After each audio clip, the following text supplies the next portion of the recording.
Welcome everybody to our Ask Gun Question show.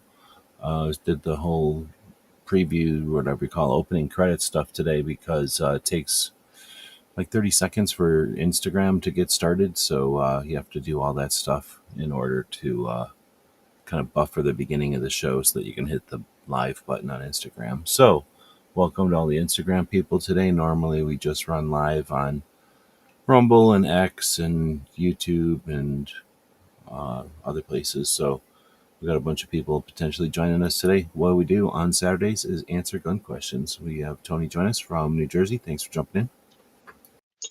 Yeah, hello, sir. Good to be here. Howdy. So let's see. I feel like you were posting stuff this week, but you weren't. You didn't go anywhere, did you? You were just posting stuff from things this week. I think I had diversity shoot last week. I think. Yeah, last week.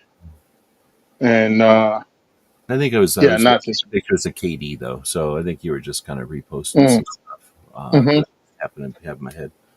But speaking Yeah, of the diversity shoot, how'd that go? it went well. It was smaller because it was July 3rd. That's when I had the diversity shoot. So I didn't expect it to be full. The day before a holiday, one of the bigger travel days of the year. So, but we did well, and it's really the work we put in prior coming back. So one of the ladies, her husband had come to an earlier event, and he bought tickets, purchased tickets for the both of them. He couldn't make it, but his wife, who'd never been to an event, she came. Two of the ladies that we have there had been coming together for like a year. They, drop in, come to the events, enjoy themselves.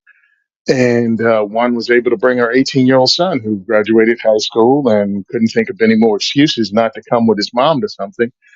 And he was really impressed by it, and she was just really happy. Actually, said multiple times that she was glad that I was hosting this event so she could spend time with her son. Because he's graduated now, and there's not going to be a lot of her spending time with her son doing things because he's going to school. So Was she this was the like, "I'm kid that really was happy." interested and never had a chance or never like tried to go shooting, or was it I something that think it you was bagged to? it was something that his mom know he'd like, but I think it's one of those teenager things that his mom likes it. It can't be cool. And he finally ran out of excuses not to go, and then he came and tried to shoot all of the ammo, and you couldn't sandblast the smile off his face that he had. So it was a win. Uh, and then her friend, she came and she finally brought her fourth and last kid. She brought her twins. She brought a daughter, and this time she had her son with her. He came, and he was 14 years old. Trying not to smile, because I'm too cool for the room. But meanwhile, he's the first one in line at every port. So it was good. It was cool. Uh, so that was just prior events. People came, their family saw it was something that they would be safe at and they'd have a good time, and they encouraged them. So almost everybody was there because they come to a previous event and had a great time, or somebody they care about came to a previous event and encouraged them to come. So for me, that worked out really well. And we had a good time, great range. We had some cool guns out there. And that's what makes it different. I think when I describe the event, I kind of leave off the part that we have really cool guns that gun people can come shoot too. Because I tried to put it in the growing the gun community, and almost in capital letters, everyone's welcome. We welcome new shooters, and then in the lowercase letters, it's we want veterans who come too, so we can introduce them to Second Amendment advocacy, and also we have cool guns you might not own. So again, it's not just new people; it's we want everyone to come and have a good time and pull triggers on things they've never seen before. We had a stride bug that was turned into an AOW, which means it's shorter than 26 inches. It had a brace on it, a pistol brace. It's a 9 millimeter sub gun, but it's able to have a brace on it and a vertical a vertical grip in New Jersey because AOWs are legal here. Short barrel rifles are not legal here, but any other weapon is legal. And the gun ranges, Aberdeen Guns and Ammo, they actually have them for sale, or at least one made up. and he bought it to the. Hmm. So Tony was kind of his connection was struggling there. Are you back? Oh, So that's one of the cool parts about doing these events. It's introducing people to firearms they didn't even know they could have. A state like New Jersey that you think.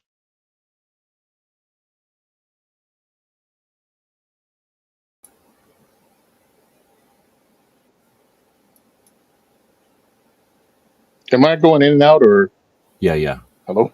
So you were talking there, so you didn't realize, but yeah, it went out.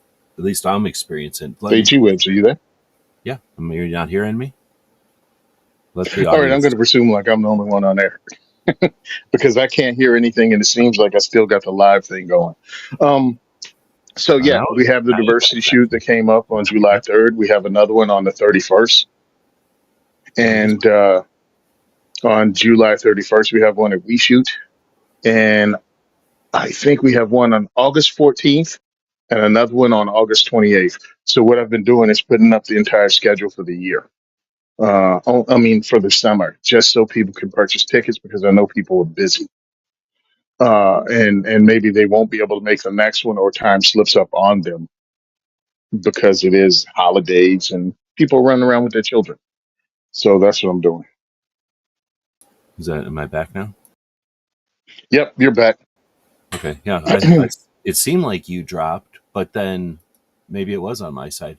So I don't know. Let people in. Mike is the only one saying anything out there. He's mentioning the purple crowns next to the name, so I'm not screen sharing because my computer is acting funny. I don't want to Hmm. waste the resources. But on the YouTube side, when people comment, oh, I don't know, it's about the last month or so, maybe a little longer now for some people. When you comment over there, it kind of gives you some kind of little points every time you comment, or I don't know, there's some criteria to it. Anyway, it's a pretty neat little system so that as a whole lot of people are chatting, it starts to keep track of who's the most, like the top three chatters or something. So anyway, that's what you're seeing there. Since you're the only one chatting, you're number one, which is always. But yeah, so it encourages people to chat, and then once there is some conversation, it kind of keeps tracks of see who's the most chatty. And we're going to play with that more and more as time goes on here. We've got the Instagram, the X, and the Rumble, so other people are listening. We've got a lot of people out there this afternoon, depending on where you're at. Well, I guess it's afternoon for everybody, but not that many people commenting. So feel free to comment, ask questions if you got them. I was going to ask you before. We didn't leave any questions last week. I mean, we did a 4 hour chat, but I know, like right at the end of the chat, I think we did have a bunch of comments or questions come in. I got the hiccups now. Questions come in, but I don't think we left any hanging. I don't think so. I think we answered everything that was there.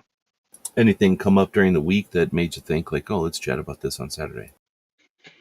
Well, one of the things, but you're not into that drama, and I just wanted to point out the gun industry's full of idiots. Um, this thing with Tim Kennedy comes up, and now all of a sudden he's not liked by the industry. He's a, I guess, Ranger, Green Beret, some guy. He also fought MMA and was on television shows and stuff like that. You know, I'm a warrior. And my issue with him came up a few years ago when he was interviewed by Lance Armstrong, and he said 18 and 19-year-olds shouldn't be able to allowed to have firearms. And that was my first, who the heck is this guy? And that's so stupid. And of course, Lance Armstrong agreed because, you know, school shootings are some dumb comment because these people aren't well thought out. But Mr. Freedom, Mr. Veteran, he was saying that, and he was sponsored by firearms companies. And I'm like, that is pretty much an anti gun argument. This is ridiculous. You know, the hypocrisy of a guy that was a veteran and was surrounded by people between the years of 18 and 21 operating firearms, and now he says that those same people shouldn't be allowed to own them as civilians. I thought that was ridiculous, Let me and take I a break pointed it out to people. just Go because ahead. that always gets said, but it doesn't really get uh, soaked in. But more than Hmm. just like, oh, they give you a gun. No, they give you a whole bunch of responsibility when you're 18. Uncle Sam gives us a Hmm. whole bunch of responsibility, in charge of millions of dollars of equipment, making decisions, based on what months of training, often, sometimes weeks of training. And now you're out Hmm. there, on the job training with, again, millions of dollars of equipment. I can't tell you, and I'm not proud of it, but I can't tell you how many, Hmm. because I don't want to, how many dollars worth of Uncle Sam shit I broke just because I was a dipshit and I didn't know. And they go, okay, well, you got to learn somewhere, and you're going to learn on Uncle Sam's equipment and training. So, and I'm not saying it's good or bad. I'm just saying that gets overlooked. That 18-year-olds, oh, they get a gun. No, they get a lot more than a gun when they're 18. Yeah. We got a lot of Um, responsibility when we're 18, I and we're had, able to handle I it. was, And we're able to handle it just fine. It's not like we all break stuff. yep. No, I was a computer programmer. And within, I think, a month of me being in Japan, I was put in charge of my own shift. So from midnight to 7 in the morning, I was in charge of the entirety of a Marine Air Wing's freaking inventory and computers and order systems and just all that information. I was in the van that ran the computer system for half the freaking base.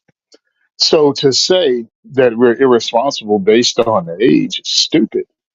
And, I pointed that out at the time. I was like, it doesn't make sense because when you go, I was 18. Actually, I was 17 when I joined. I get overseas. I was 18. I could find a girl, marry a girl, go to college and enter a contract for college loans, leave my girl in a crappy neighborhood because they didn't pay us crap, and you probably wouldn't get on base housing as an E2 or E3, which is the lower rankings that you're in the first couple of years. And you'd leave her in a But my neighborhood where pretty much everybody's in the military, and and without much recon at all, you'd know when and who's deployed and which spouses are by themselves. Exactly. And again, lower income area. So now your 18-year-old, all right, how's this? Your 18-year-old daughter marries a young Marine, moves halfway across country, lives in a crab neighborhood, and can't be allowed in Tim Kennedy's world, wouldn't be allowed to own a firearm to protect herself because she's young, but she can make all those other adult decisions. And that's what we tried to point out, the hypocrisy of it. And then also, Tim Kennedy went to work for one of the organizations that their job was to, I love this, a gun, FFL would hire them to scan your social media when you went to go buy a gun to find out if you were stable enough to buy a firearm according to their own criteria that they made up with For no like overwatch. for like New York or one of them states where they were trying to implement that as like basically Yeah, a they were putting it out as a requirement for service. that time. Yeah. Yeah, that was a service they were offering, and he was one of the faces of it. That he would check. Yeah, yeah, not that you were a criminal would check your criminal background. No, no, no. Check your social media to see if you had the right thoughts and attitude to be a firearms. I'm like, you can't get more anti-gun than that. I mean, I don't So, follow this guy's. I barely, like you say, I kind of know of him, but mhm. I he came off of my radar with some anti-gun shit. It might have been the 18. I forget what it was. He said something, and I'm a very, what's the word, like brittle. Like, you go anti-gun in front of me once, and you can get back, I guess, but most people don't.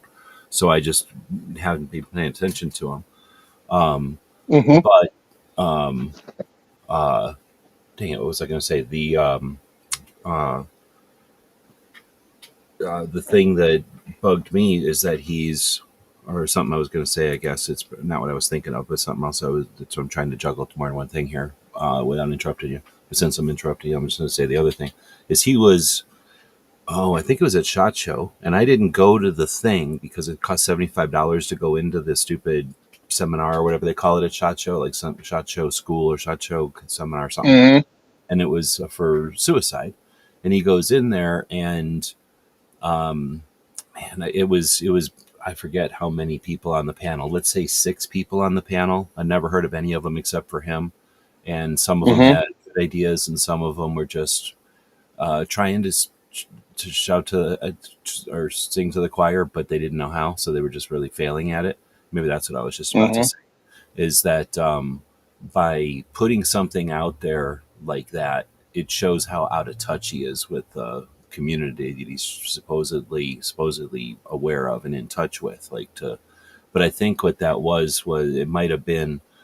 So, anyways, let me follow the thought there. I seen him on some panel for suicide awareness for veterans and for gun owners at like Mhm. SHOT Show, and I knew that I didn't like the guy, but I figured I'd put it aside since he's a massive figure head or whatever, like personality, for putting his effort into this. Like, okay, sometimes you can't pick your allies, so whatever. Like, if he's putting his attention towards this, let's accept it, I guess. But I think that maybe the thing that you're talking about had something to do with what he might have been pushing, and this was one of the reasons I was kind of cold on his whole thing, even being involved with suicidal prevention, because it might have been, let's do a background check of people's social to see if they're in the right mindset to buy a gun. And I mean, where do you start with what the fuck, and that's Mhm. what they do, right?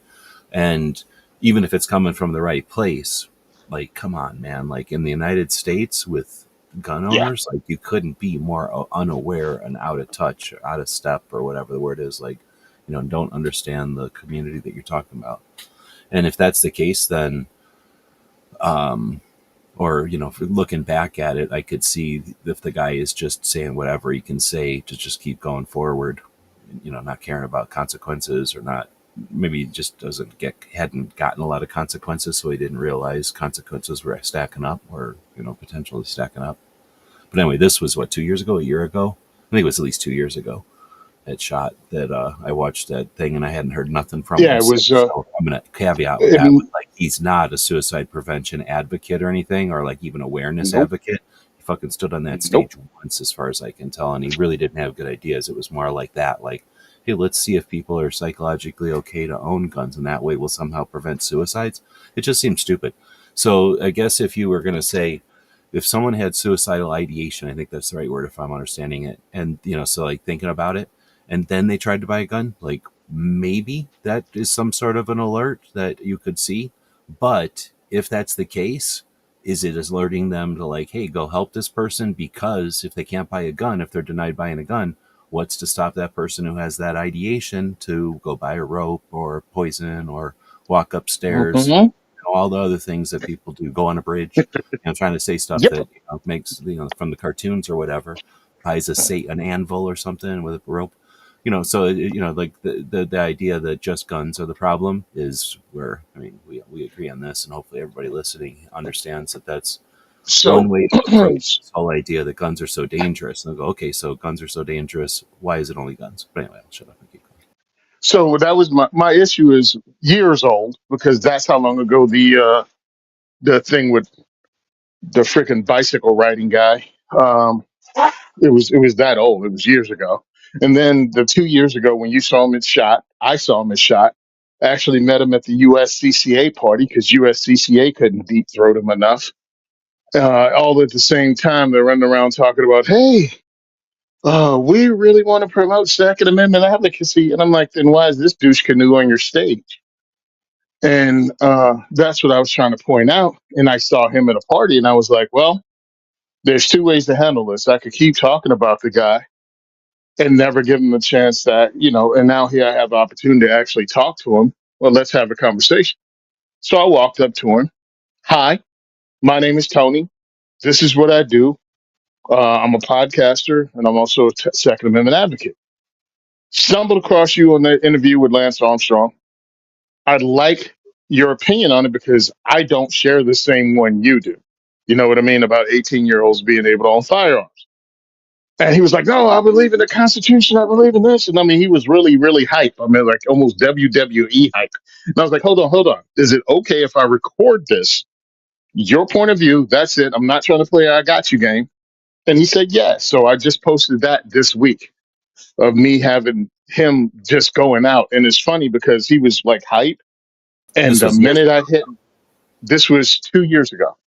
And the second I hit record, dude turned it up to like a 13 from an 11. So when I was laughing in the video, I'm like, this son of a bitch became a cartoon. Like the minute I was like, all right, go. And he just was like, I love America. I love this, da, da, da, da, da, and I support the Constitution. And I just shook my head, dude. I was like, whatever. So now all of a sudden, actually, I think it was about a year ago, maybe when he put the book out, maybe other people were saying it, but they were saying he was stolen valor. He was lying about the awards he got. He was lying about the stuff he did. And it finally came and bit him in the ass. Enough people did it. And then when he wrote the book, one of the podcasts, I think the Anti-Hero podcast, went pretty much line by line, bar by bar, and found people to actually dispute every claim he made that were there. That he said were there. He went and these those guys, the podcast, went and spoke to them and interviewed them on the record, and they were like, "No, we never did that. No, we never used that firearm. No, we never used those techniques." And that was kind of the final straw. When people started dropping them, sponsors started dropping them. But in the meantime, USCCA, FN America, and SIG was the last one that had him on. And it was like, the firearms community's been telling you for 2 years this guy's full of crap. Excuse me, Second Amendment community's been telling you for 2 years this guy's crap. And all they saw was, well, he's an MMA guy, and he's on television a lot, so we're going to stick with that. And now Uh, his name is Mud. uh, I think one of the, I don't know if it's a service, at least one of the things that we like to bitch about, at least I like to bitch about because I'm old. And when I go on shows with people that are old, we end up bitching about them together. Is, not forgetting about stuff like this. So this isn't the first guy that was, what do you call Mhm. that when like somebody turns out to not be a good ally after that? I think there's a term for it. I can't think of it. There's probably multiple terms for it. But whatever you call that, like somebody who starts out with like, yeah, they came out of nowhere and they seem like they're on our side. They get a lot of support, and then it's like, oh, we probably shouldn't have done that. Like I don't even, not Mhm. sit here and go through it all. But for anybody that's skeptical, I'm sure the AIs will help with this now, or the robots will help with this now.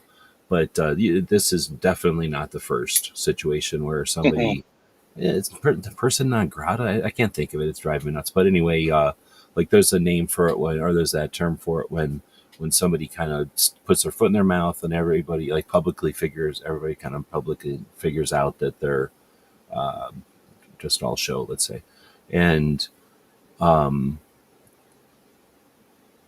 the companies don't have a lot of memory on this, and I don't think it's that surprising because companies are companies, right? Like they're groups of people Mhm. that, have a president or something. There's probably a lot of people that stick around, but there's probably a lot of turnover or whatever, or just Yeah. growth or like acquisitions.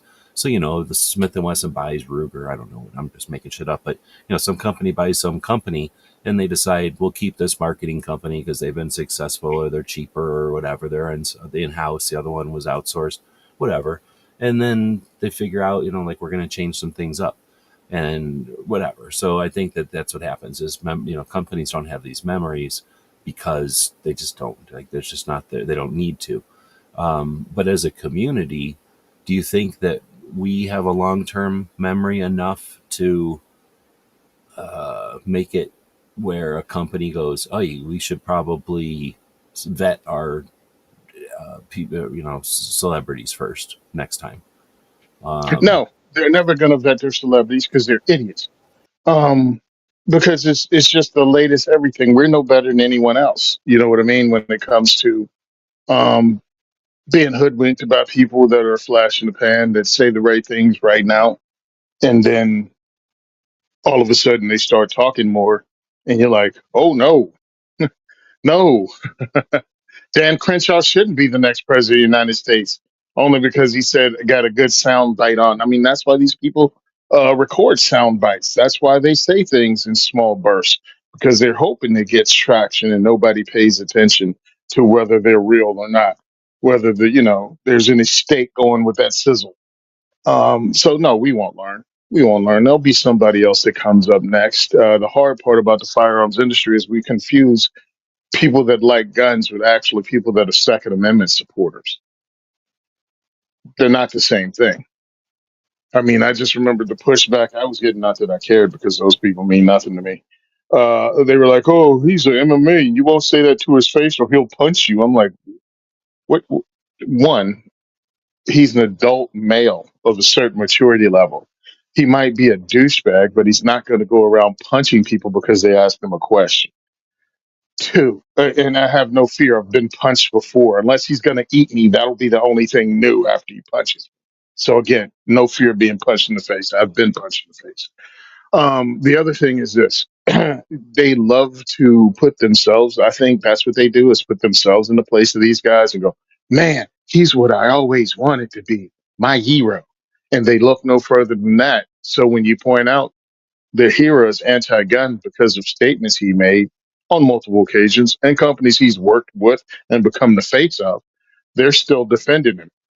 But then when finally other people who are heroes in their book, people in the military, special operations guys go, he's full of crap.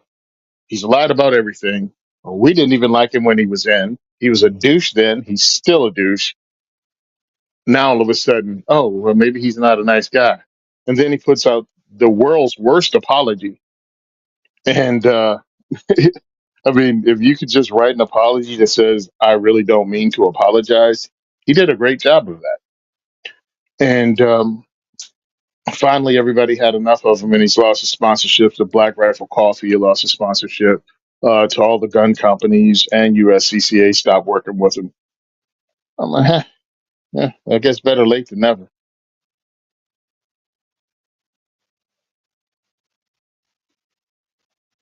Sorry to leave you hanging. I was just muted there while I was finding out how much 50 hand grenades weigh.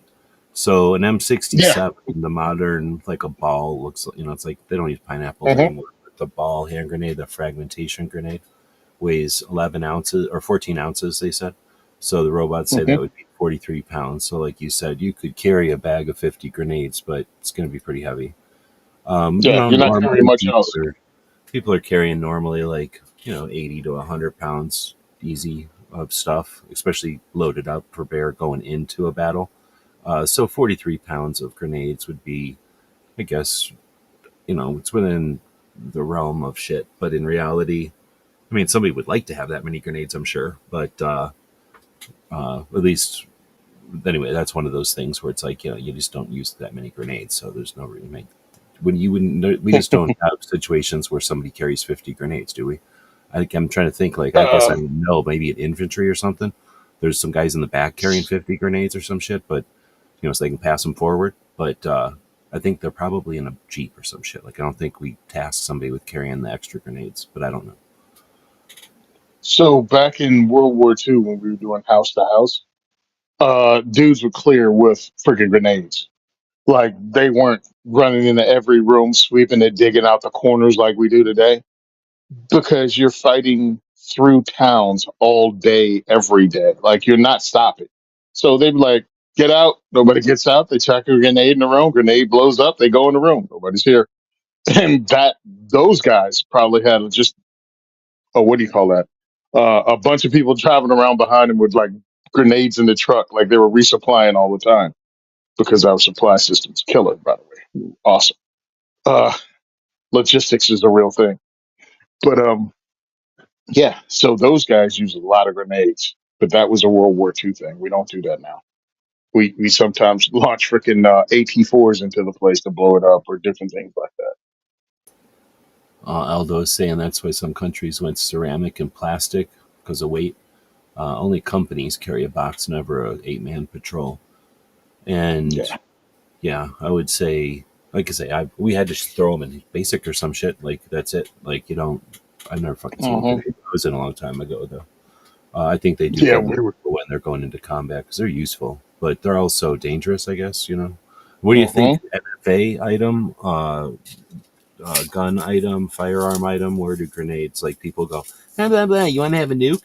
And I'm like, I don't care. Like it's not like a nuke is just a thing you put in a backpack and walk around with like a movie. It's probably more complicated than that. So to suggest that people can't have nukes is a little bit unrealistic. But a grenade is getting way into realism because one, they make them. Two, you can make them. Hmm. And they are improvised type of things. And two, they're kind of pointless. I would, I could see somebody thinking a machine gun's pointless, but we know all kinds of cool things to do with a machine gun.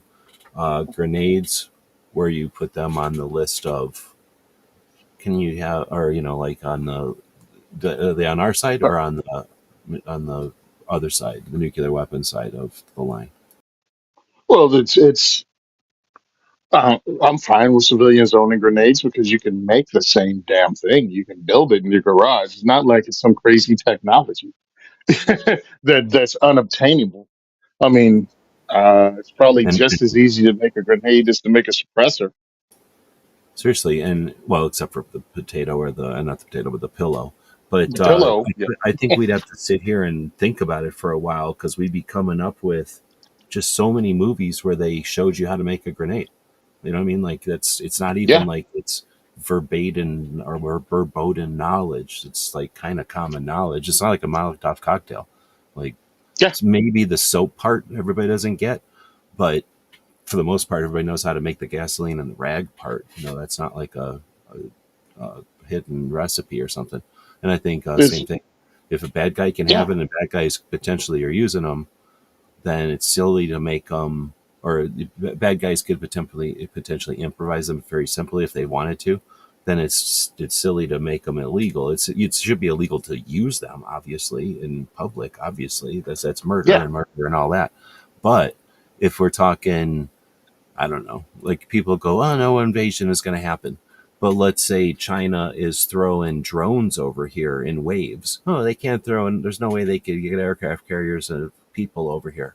But could they flying aircraft carriers of drones over our cities? And in those cases, or what about those drones that look like dogs and they're running around with guns on them or cameras or something? A grenade winged up in the air to take out a drone is probably about as effective as a shotgun shooting at a drone, which is somewhere on the fold of like 10 times more effective than trying to shoot it with anything else, right? Like, that's really hard trying to shoot one projectile at a moving thing, but winging some kind of grenade up in the air so that it explodes next to a grenade or next to a drone. I mean, do we not want to be able to get rid of drones? So,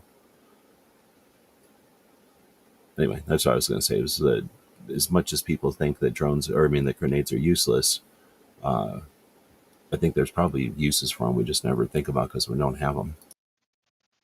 yeah. I mean, let's stop being silly. I'm cool with people buying armored vehicles, which you can do, by the way. I love that people don't know that. It's like, no, you can buy a tank, you can buy an armored vehicle, you can buy an APC. I find that great, and I think you should be able to.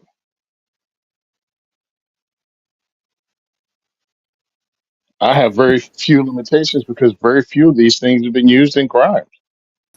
Well, even if they were used in crimes, is like again, does the lowest common denominator mean, or what? How they ever say it? Like you judge everybody by what the criminal's going to do? I guess is the way to say it. But I'm Hmm. looking at. I haven't listened to as many because I've been busy.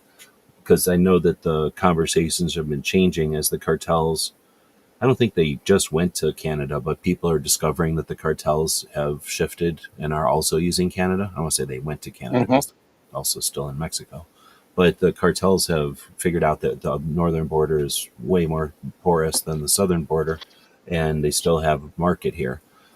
So when I start to think about a future where the cartels exist, I mean, whatever, like just existing, but if in a potential future where they have more influence, then we start to see towns and areas and I mean, knock on wood, regions. I'm not doomsday or whatever, but I could see that as a potentiality. I'm not saying going to happen, but it's within the realm. So we've seen it happen in Mexico, where little Yeah. towns, regions, like areas that are hard to get through or don't have a lot of roads, they get taken over, and by little criminal groups. And well, in this case, giant international criminal groups that have all kinds of tentacles or roots out. So when in those kind of situations, yeah, I want grenades, I want armored vehicles, like you said, Hmm. I want tanks. Hmm. What's the resistance to localized like crime lords, right? People with tanks and shit. Like no one's gonna go bully Dragon Man, right? And if Dragon Man needed to, how many neighbors of Dragon Man are armed up, in pretty much 15 minutes. So I don't think anybody's going to go to the middle of Colorado and try to take over. Like no warlords are going to try to take over because essentially the good warlord, right, the anti-warlord is there, and that's where I think that stuff plays a role. And it's, I'm not saying it's reality. I'm just saying it's a potentiality that since anybody can make an armored car with some metal and some time, right? Bolted on, welded on, riveted on. Like it's not a rocket science. Again, that's how many every opening version of the A Team had BA in there making armored vans or whatever, armored vehicles, tow trucks and stuff. In the opening credits, like you didn't even have to watch the whole show to know that you could make your own armored vehicles. So anyway, I think that all that stuff is a silly argument.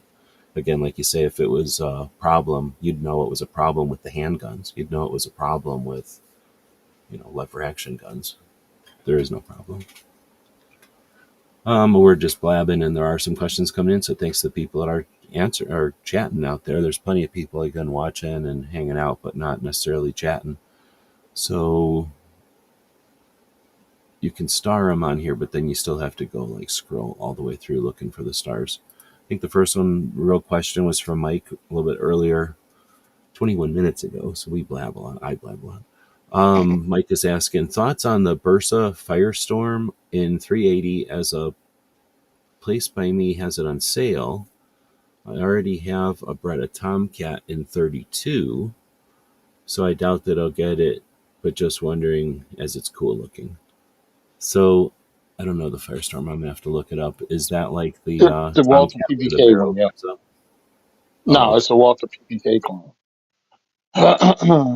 Look, I don't like that. I don't like the original Walter because I just get bitten by the, what do you call it? Hammer bite. Like every time I tried to shoot that little piece of garbage, it would bite my hand and made me bleed. So I'm not impressed by it at all because it actually causes me pain, hate, and discontent. But if you want, a Walter PB, a Walter clone, it's an inexpensive one that you can buy and get in on. I look at Bursa as having better guns than that because that's just a throwback gun, in my opinion. That's just a throwback gun that you want. It's the James Bond gun we have at home, and for that, I'd probably get, if I had to buy a Bursa Walter clone, I'd get the 22 instead of 380. Only because the only reason I'd have it is just to have a James Bond looking gun. I mean, it means nothing to me as a firearm. Now, I was checking out the Bursa TPR 9X. Now, they develop a full size 9 millimeter pistol, double stack magazine. The MSRP is like a little over $500, but it's a double action, single action, hammer fired pistol, and it is one of the smoothest triggers. I was dry firing them at SHOT Show, and I was truly impressed by him. Also, not Walter, Bursa has 1911s, single stack 1911s that look really good and look well built. And they even have a double stack 1911 or 2011. So Bursa has some good guns. I just don't consider that one. I don't like it. Like, I don't like the original, so I really don't like the clones either. But that's just my opinion. Right on. I don't know if I have an opinion. I'm just going to say stuff but on this one because I don't have an opinion. I agree with you on a lot of what you said there. I like the Bursa as a company. I don't have anything against Bursa. And I think that unlike some of the companies that are, I'm going to call them economical, right? I think that's a fair way to call it, guns that are less expensive and they're economical.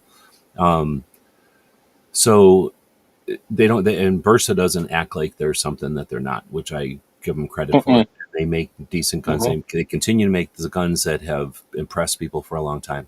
The thing is, there's a lot of Bursa owners who will brag about Bursa more than they should or need to. A lot of times, in my opinion. Um, but it's not like Bursa bothers with that. Like Bursa is just like, hey, we're a company and we're kind of cool, and they've been around for a long time. Is that the one that Mike imported? Yep, that's what Mike Yeah. imported with Eagle Imports. He So you brought can them as kind a of tell division. just from Mike's demeanor, like that's not their thing is to like hype up something or whatever. So anyway, I've always been okay with them, but here's the thing: I'm not gonna run. I'm not an advocate for them. Like I don't run around for them, because they're not anything. They're not like a Makarov or something, which is a very similar gun to this in looks. I would totally want. Like, I really like those. I think they are a neat looking operating machine, right? Like, they're just neat, cool caliber and everything, and they got history with the whole Cold War and all that. You get back to the actual James Bond gun, and I can understand all that, like why somebody would want a Walther and all that. Mhm. And same thing with Walther. I like Walther. It's a cool company. I don't own any Walthers. I don't know if I ever even have, but I'm okay with them. The Bursa is just sort of like the Taurus revolver. It's like I could get a Smith and Wesson, or I could get a Taurus, or I could get a used Smith and Wesson. One of them costs a Mhm. lot of money. Two of them are cheap, but two of them are Smith and Wessons. So there's one way to get a Smith and Wesson for cheap, right? And that's by buying a used Smith and Wesson. So these are sort of like not buying a used Walther or whatever. So that's my thing. Oh, and then I was going to say, I think they're all aluminum, or am I crazy? Like, some of them might have been metal back in the day. I think they're all aluminum now, but they're kind of like, again, I'm never going to get sponsored by Bursa. They're clunky. They're crude, I guess. I'm trying to be nice, but I'm not trying to be mean. But they're not a good, like, just look at it. Like, there's metal sticking out from behind plastic. It's sort of just like 70s tech. So it's going to be as comfortable a gun as 70s tech can be. And it's Well, like it's buying a 1970s Corvette. Like, it looks cool from the outside, but when you get in it, you're like, oh, this isn't the cars like today. Like, this is kind of like a crude gun. It's from the 1970s well, or something. the Walther is a clone of a gun from the 1930s. Like, it's not gonna be any better than that. I mean, it's like it's now again. Nothing against it. If you want the James Bond gun, get the James Bond gun. If you want the James Bond gun we have at home, get yourself a Burster. That's cool. Yeah. And Because the I mean, price is sometimes applicable. yeah, You don't pay a lot for it. As because long as you don't pay a lot for it, as long as you pay an appropriate price for one, then, like you said, it's the James Bond gun we have at home. yeah, I mean, truthfully, if you want a placeholder just to be like the James Bond gun, but you don't want to spend Walther money, and then looking for a used one is going to be even more money, or you can pick up a Versa that works, get a couple magazines, and it scratches that itch. Hey, you can have your octopusy moment shooting at the range, shooting at 380, getting a few rounds down range, but you're not getting it because you want to carry it. Because there are a lot better carry 380s like the Bodyguard Smith and Wesson Bodyguard 2.0. You can get your whole hand on the Smith and Wesson. Excuse me, I can get a full grip on the Smith and Wesson Bodyguard 2.0 in 380. And that would be something that I would recommend to somebody that wants a 380, wants something that's easy to rack, wants something that's thin, wants something that's lightweight. That punches all the tickets. It has good sights on it. All of that, in my opinion, makes it a better carry gun than the Walter PPK or the Bursa. But I believe there should be and are a bunch of cool guns that are placeholders for the original. If you want a Colt 1911, World War II 1911 A1, you can buy one. Like an original, it's going to cost you a lot of money. You can buy a Colt version, it's still going to cost you over $1,000. Or you can pick up one from TSOS that costs you under $400 and is better built than the new version of it that Colt puts out. Why wouldn't you? If you want a Beretta M9 or a Beretta 92, you can purchase one of those for $900 or above, or you can pick up one of the copies from Gerson. You know what I mean, for $300 to $400, and or you can pick up a Taurus that's actually made on Beretta machining by people that worked for Beretta, but it's made in Brazil. Like, there are placeholder guns that you can have that don't have to be exactly the same thing. Some people try to poo-poo it. I'm like, there's a great market for it, and I'm one of those guys that like to think I'm getting a deal sometimes. And just as good is not the enemy of what I like. You know what I mean? It's like, cool. It's just as good. All it is a placeholder, something I'm going to use to introduce people to firearms with. Or, hey, you want to see that James Bond gun? Here's my copy of it. Oh, it's the same thing. No, it's not the same thing. The one made by Walther costs more money, more expensive to build, but you're going to be doing the same thing with it that you're doing with this one. Oh, okay, cool. Done. Now introduced a person to a new firearm that they thought was cool. It was close enough to scratch their itch. And who knows, they might buy an actual Walther one day because they like shooting at Bursa. I mean, I don't find it a bad thing at all. But I just like guns and I don't like gatekeeping.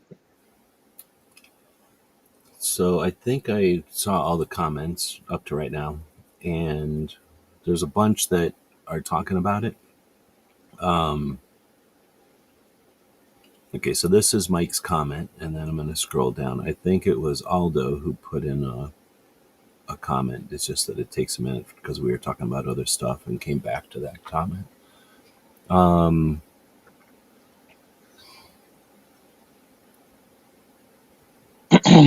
okay, now I can't find it. Mm, Okay, Bursa, thumbs up from me. This is from Aldo. Bursa, thumbs up from me. I mhm. daily carry a something marine made Walther PPK. Bursa's good for the price. 380 is a big step from 32. 32 suppresses better. I don't think Mike is worried about that. I love the small stuff. And then went on to say something about, I tried to mark these. Here we go. Walther is better, but twice the cost. Blowback handguns will recoil more, but never had a single malfunction in thousands of rounds. I've had two of the Walthers now. Bursas work well, but are no Walther. And then that's what I was going to say. Thanks for some of that insight because they are blowback. I mean, I'm assuming Mike has um, figured this out, but they, again, I think of them as 70s tech, but you're right. They're actually way older than that. They're just 70s versions of older tech. So, I mean, they're neat. They're guns and everything, but they're not brand new guns with all kinds of fancy spring tech and like computer trigonometry, applied to them. So they do have a bit of a, I don't know what you call that, like a bore axis, over bore. I don't know what do you call that. Anyway, they have a recoil that's coming maybe a little bit higher than you'd expect. Yeah, it depends on what you're used to shooting, I guess. But anyway, I thought that was a good insight that in kind of talking about the caliber. I think you said go to 22. They have the 22 version. If you just want to scratch an itch to have something that looks like a PPK, go there. It's cheaper to run. You can Mm-hmm. shoot the heck out of it. And again, if you're just scratching the itch, if you want a 380 version, get a 380 version. Yeah, but no way are you buying a Walther. You're just buying a placeholder, a thing, a check in that column, but it is not a Walther.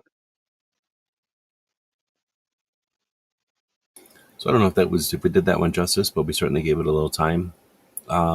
And you can tell we're not paid by anybody, so you're gonna get just straight talk, or at least our opinion. And then I'm gonna go backwards because Patriot had a good one here. How about EMP grenades for drones? And I don't know. I mean, that would be interesting. There's probably something like Bolo things that could shoot out. Maybe it's just spring loaded something or others to get in the way of the props. But as far as the electronic side of it, um, there's not. He's a Marine, so obviously he's thinking about wrecking everything in the sky because that's what would Hmm. happen with an EMP. It would take out everything. So I don't know if there's like a surgical way to do an EMP, but if there is, like an EMP that's only like a whatever, like 30-foot radius or something, and then you just get it, 10 feet within the drone, and then boom, it's out of the sky. That would be interesting. I just don't know if I've seen anything like that. They have the rifles. I've seen those at SHOT Show already, and I've seen them on videos and stuff. But they kind of look like a Hmm. space rifle or something, and they point it at the drone, and they can kind of depending on the rifle and what the operator chooses, they can just make it where it kind of overwhelms the noise, and the drone just falls out of the sky, or they can actually figure out how to take it over and make it go back to where it came from, like give it the command to go back where it came from. And then the cops just, or whatever, the law enforcement watches it go back where it came from and then arrest whoever was standing there. But anyway, so there's that kind of stuff, which is what law enforcement's trying to do. Like they're trying to do, what's the word, forensics? Like they care about why Hmm. that drone was there. If you're just a regular person trying to get rid of drones from killing you, I think we're probably talking shotguns, but I don't want to go there because I don't like shotguns that much. But realistically, what else Yeah. is there? You're not shooting a 22 with a drone. You're not shooting a Mhm. pistol with a drone. Your rifle, what rifle could you shoot at a drone? Full auto, maybe, but even then, you're wasting a bunch of ammo, endangering a bunch of people. Mhm. Yep. I mean, truthfully, just the idea of freaking throwing rounds up in the air about most people. Look, most people can't shoot for crap anyway. They don't want to shoot clays because it's the cheap one of the cheaper form of entertainment you can go do at a freaking range. And they won't do it because they know they suck and they'd be embarrassed. So I definitely don't want them out in the wild throwing rounds in the air trying to hit the freaking Amazon drone that they swear to God is from China and spying on them. Comes by every day at 3 p.m. Hmm. You know those people, they want to see what I'm watching on TV. I did a Nielsen thing. They sent me $3 and I told them what I was watching on TV. Vulcan is I, saying, I was a seen any go price ahead. fluctuations between P320, HKVP9, and SAR9 yet? I barely know what those are. So is that something about the Wait a minute. P320 or something else? Where the hairy heck is that at? Because I definitely got to read that question. Well, I Any think the fluctuation? 320 is back in the news because of some police uh, community service person or Yeah. whatever was walking into the car and had the backpack. And then I don't know what's going on with the VP9 and SAR9. Is that also having Well, I issues? mean, I don't even know why they are brought up in the same conversation. Oh, okay. I mean, I guess they're striker fired polymer pistols, but why those three? Yeah, the P320 is brought back up again. Agencies are dropping it again. Uh, they they gonna have some issues. Actually, we're gonna be talking about them on the show tonight. On was it Lock, Cock, and Unloaded? We'll be talking about that. VP9 and the SAR9 are different ends of the price spectrum. So again, don't know why we'd be comparing those three guns at all. But to answer your question, no. Mainly because I don't look at any of them. I don't like P320s. I think they suck. Um, I don't think they're good guns until you get into the $1,500 price tag with them and start changing some stuff. Better triggers, better grip, better feel of the gun itself, better sights. Just everything is better, but you have to spend money on it. They talk about it as a modular gun. That's because it has to be, because the base gun blows chunks, in my opinion.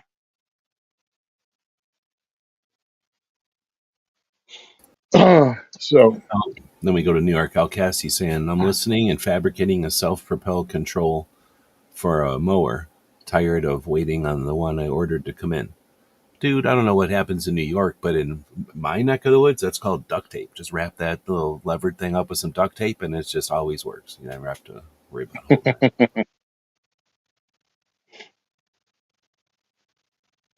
Let's see. Aldo saying I carry Corbon solid coppers in my 380. By the way, okay, that does okay, like penetrate. Well, for yeah, with the a lot of 380, you can't. density and a small projectile. Well, that's all you're going to get out of a 380 anyway. That's how it's going to do its damage with penetration. It's not going to open up much. There's no 380 hollow point that really opens up to any impressive way. So pretty much you're poking holes. So the deeper you can poke holes, the more better. That's why you don't hear a bunch of people. See, the only bad part about just getting training ammo or full metal jacket training ammo is only because they're powered down. You know what I mean? They're not geared up to be hot around to go at a higher velocity to give you deeper penetration. So getting solid core rounds like that are going up to speed that you can get the penetration you need to hit vitals. It makes me think because so we. I don't know if I just came up with something. And it's been a while since something like this has come up, so I just might have changed. I just might have changed the whole industry. You said training rounds, right? And Hmm. then you said inexpensive training rounds, and then I jumped to Winchester White Box, which I call practice rounds. Hmm. So, and I know that these exist. I mean, I know this is a thing, but it's usually law enforcement and like top tier that bothers with this. But anyway, like if there's a hot round, not hot, but like a Hmm. defense round, like a round that is hotter than a regular round because it's a defense round, and then has a projectile in it that's made for defense and it costs more, that is Hmm. expensive to shoot in training or in practice because, right, like it's expensive. It's the most expensive thing. So sometimes Yeah. those companies will build one, or somebody will build one that's the same weight and outside, it's the same weight and outside dimensions, but instead of having that Hmm. fancy defense projectile, they'll just have a projectile with the same shape, but a, same weight, but a different, just a ball ammo or something, or maybe semi-trunicated or something so they can see holes in paper. And then instead of maybe the fastest, coolest powder in the world that's made for defense and all that carry, they just use some cheaper powder, but that gives it the same oomph. Sorry, I got the hiccups. I've been drinking a Monster. Hmm. But the I can't get rid of these hiccups. But in other words, like a training ammo that, and Ghosty's out there, he better not be stealing this from me. But like training ammo would be that like medium. Like now there's more than two tiers. There's more than just practice ammo, Winchester white box, the cheapest stuff you can buy. It doesn't always even cycle. There's an ugly one in there once in a while because it's so cheap. The cute quality control is less. But then now you make one that's called training ammo that's ugly but hot, but cheaper than using premium ammo to train and to practice. And then, of course, premium ammo that you carry. So, am I just making something up that doesn't need to exist, or am I talking about something that already? I know, like I say, I'm talking about something that technically does exist, but is it just I'm saying Hmm. it for no reason, or is it just again like a layer that doesn't need to happen in the mix of ammo that's out there? I think it's a great idea. I think it already exists. I like the idea of it only because when you talk about PDs, even when you talk about regular people, most of their self defense firearms have fixed sights. You know what I mean? Or like you adjust it by pushing it to the left or right, but that's pretty much it. So if my carry ammo is going at, all right, let's make it up, right? Let's make up a number. I'm using 9 millimeter, 124 grain that are pushing at 1100 feet per second. But my training ammo is some iffy 115 grains that's supposedly moving to 1100 feet per second. It might hit in a different spot. You know what I mean? The point of impact might shift. So Yeah, yeah, having the same training ammo, excuse me, having the same ballistics and training ammo and the self defense ammo would make sense to me. Only because of that. I mean, I don't want adjustable sights on my pistol that I'd have to change depending on what ammo I'm using. And really, it's close enough for most things. But when you're talking about sometimes when something exists, it's better for large organizations that have lawsuits happen to them because they seen as having deep pockets. It'll be better for them to get the thing like we just described. Yeah, it's still 124 weight ammo, but it's got a training projectile and it's got full metal jack projectile, but it still weighs 124 like the self defense, and they still have the same point of impact, so it doesn't shift. So the guy doesn't have to Kentucky windage it when he's shooting at a suspect or when well, I'm you're thinking putting rounds on a bad guy. at least in the revolvers, which I shoot. Well, I don't shoot anything often, but when I did shoot, I shot revolvers once in a while. So revolvers, you really feel it when you're shooting 357, or excuse me, 38 in Hmm. a 357. You could do that all day. Yeah. You put 357s Yes. back in there, and you're like wondering Yeah. how quick that box is going to end because you're sick of it real quick. And that's an exaggerated example, but I think that's the other side of like you're making a point about accuracy, but I think just the like muscle memory, and that's a word, bad word, like the muscle part of it, like the the interface, having real Hmm. ammo in there that's kicking. In other words, like the gun actually kicking in your hand versus the gun cycling in your hand, and that's one of those things where the 9 millimeter shooters, they're like, oh, everything has to be mild. Why can't we just have a mild caliber that's easy to shoot and it's nice and easy on the wrist? Like, okay, great, yeah, but then you actually carry plus P plus or some shit, and now you're actually shooting what seems like a higher caliber, and you're just not used to it. And that's where again, like, you don't need to do that every time you shoot, for sure. But if you're actually training, you're actually trying to apply some stuff that you learned in a class or something, let's say, or just trying to you know get better at something, then that's right. Going back to repeat myself, having that full power, whatever. could be interesting. And then maybe for what's the word? Like not just accuracy, but like energy downrange. So that if you're hitting steel, for example, and you're hearing it touch the steel, that's one thing. But if you're hearing it smack steel, you got a better idea of like, okay, this is still effective at whatever 50 yards. You know what I'm saying? Like if you've ever been on a range where there's steel at different Hmm. distances, and you can, if you hit it at 10 yards, bam, like you're hitting that steel. At 50 yards, it's you hear it, and at 100 yards, it's like ding, ding. But if at 100 yards, it's like smack. You're like, okay, I can be effective at 100 yards with this caliber. Not nine We were millimeter. actually, No, I'm talking about because their rounds don't get yeah, that far. 9 millimeter people does not know what you're talking about at a 100 round shot with a nine, because I was hitting it with, yeah, I was using nine at GunCon, shooting steel at over 100, and you could hear it, but it was like, it sounded like the bell around a cat's neck. It was like ping, ping, ping. And then somebody over the other side was shooting a suppressed 8.6, and that thing sounded like a freaking gong going off. Like somebody with a ball peen hammer smacking on it. Oh, angry someone with a ball peen hammer in the middle of a roid rage smacking on it. It was like they had gunfire going off on the range, so you're used to that outside range. Pow, pow, pow, 5.56, pow, pow, pow, pow. Pistols, ping, ping, ping, ping, ping. And then all of a sudden you hear, tong, tong. It was like the softest sound you could hear, and then the loudest sound on the range was coming from the same firearm with their suppressor. That's It was great though. And that's one of those things where if you are at a range where you only get whatever it is, like whatever your range is, if you only go to one range, I guess I should say, try to get to some more ranges because they're, Yeah, you get to that definitely. range where they have some steel or something, you get to experience it. For like, I didn't know about it. Scott's in here.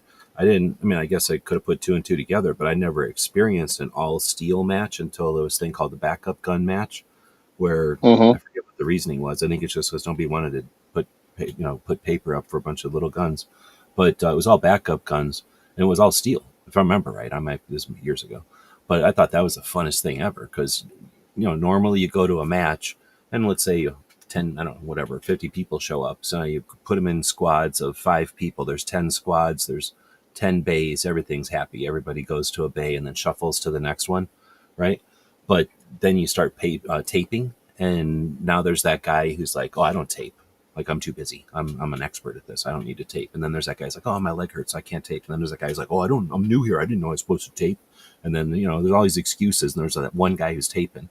So, and then the range person who's always helping the tape, right? And then sometimes the person who feels bad because they shot like 700 rounds into the targets, they get out and tape their own targets. But most of the time, that's what takes the most, at least in Arizona. I don't know what it's like the rest of the country. That's 100% of what takes the most amount of time is the stupid taping. And when I did that match that was all steel, I was like, dang it, all matches should be this way. Like this was so fun. Like just right away if you're hitting, and as the shooter, everybody knows right away if you're hitting. And it's embarrassing or whatever, but it also adds that stress, a little bit of induced stress, which is fun. And then just no time at all. Like it was just the fastest matches. But anyway, I digress. Spear Lawman, I think, is what I was thinking of. Aldo was saying Spear Lawman used to have uh, total metal jacket and jacketed hollow point versions, same powder for police use. And I think that's what I was actually thinking of. It's Border Patrol, so Border Patrol down here, uh, they actually shoot like a lot of the what do you call it? A lot of law enforcement in general, federal, local, whatever you want to say. Like they almost always, I think, rightfully so, get accused of not training all that much. Border Patrol is the Hmm. opposite. Like Border Patrol, they shoot a lot. They put some triggers, unless something's changed. Like they put a lot of. And I only know this because they take up all the damn ranges. Like they're using all of our ranges all the time because they're constantly qualifying and learning new shit, and then training. Like they just shoot a lot, and they shoot real ammo. Like I think it's what I carry, so I probably should know, or at least I used to carry when I carried a 40. Let's see. I'm listening. Oh, that's from before. So that was that one. I'm kind of jumping all over here, so if I missed anything, Feel free, if you're out there and I missed your question or comment, feel free to put it in there again. Scott was saying 43 pounds on top of your 100 pound kit. Yeah, right. Yeah, you don't put like a 43-pound bag of uh, grenades on top of your normal loadout. Like nobody's doing that, No. especially not that guy. He's not. And there are gorillas. I've known people who are gorillas that can do Yeah. that without even thinking about it because that's their thing. But not him. At least it would be Yeah, dude. surprised. He doesn't look like that guy. It makes me laugh when people talk Actually, about the one of the military. strongest And I'm dudes like, I know doesn't look huge.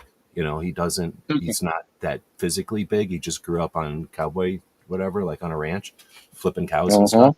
Strongest dude I've ever seen in my life. Like picked up dudes 3 times his size and threw them on the ground. Like just the biggest dude ever.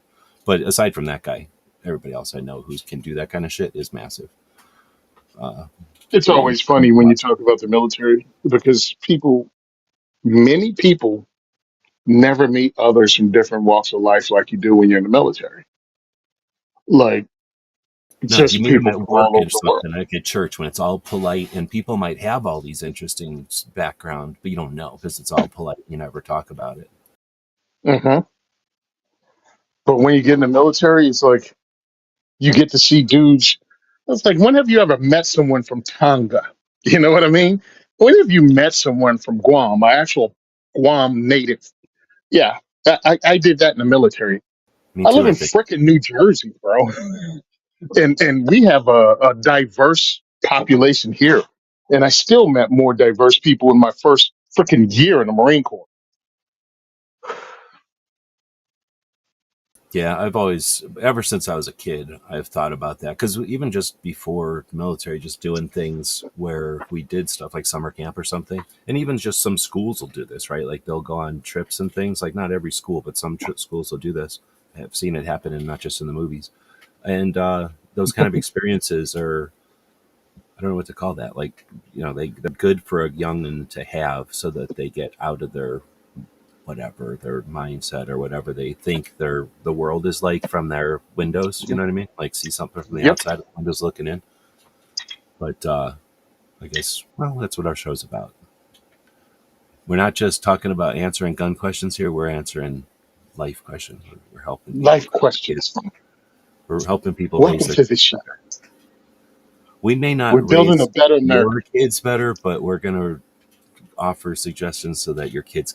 I don't know. Well, there's some way of saying that. Yeah. Patriot says no, you should. You buy an auto ordinance or an inland, 100% made in the U.S. like the originals. All else are foreign.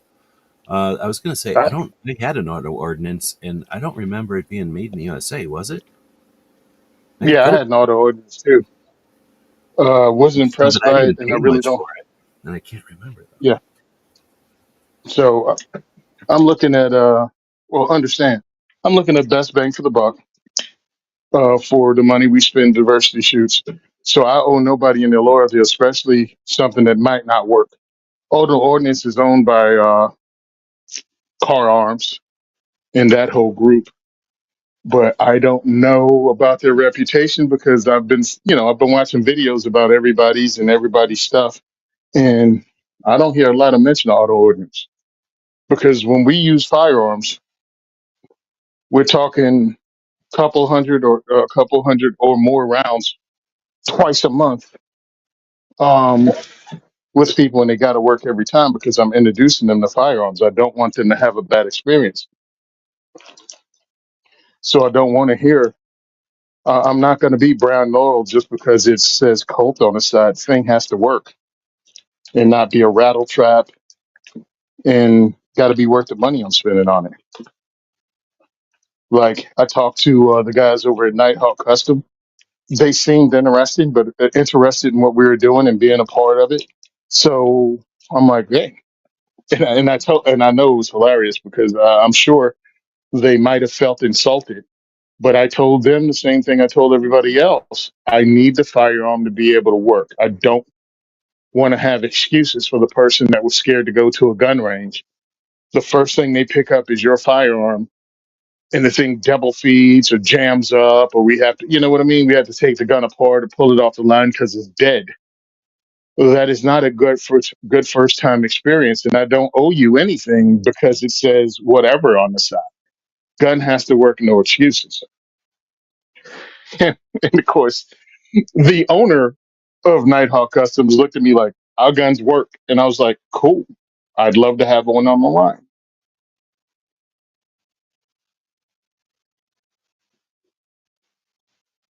But I don't want excuses or bull crap or some iffy thing because that's not how we try to run our events.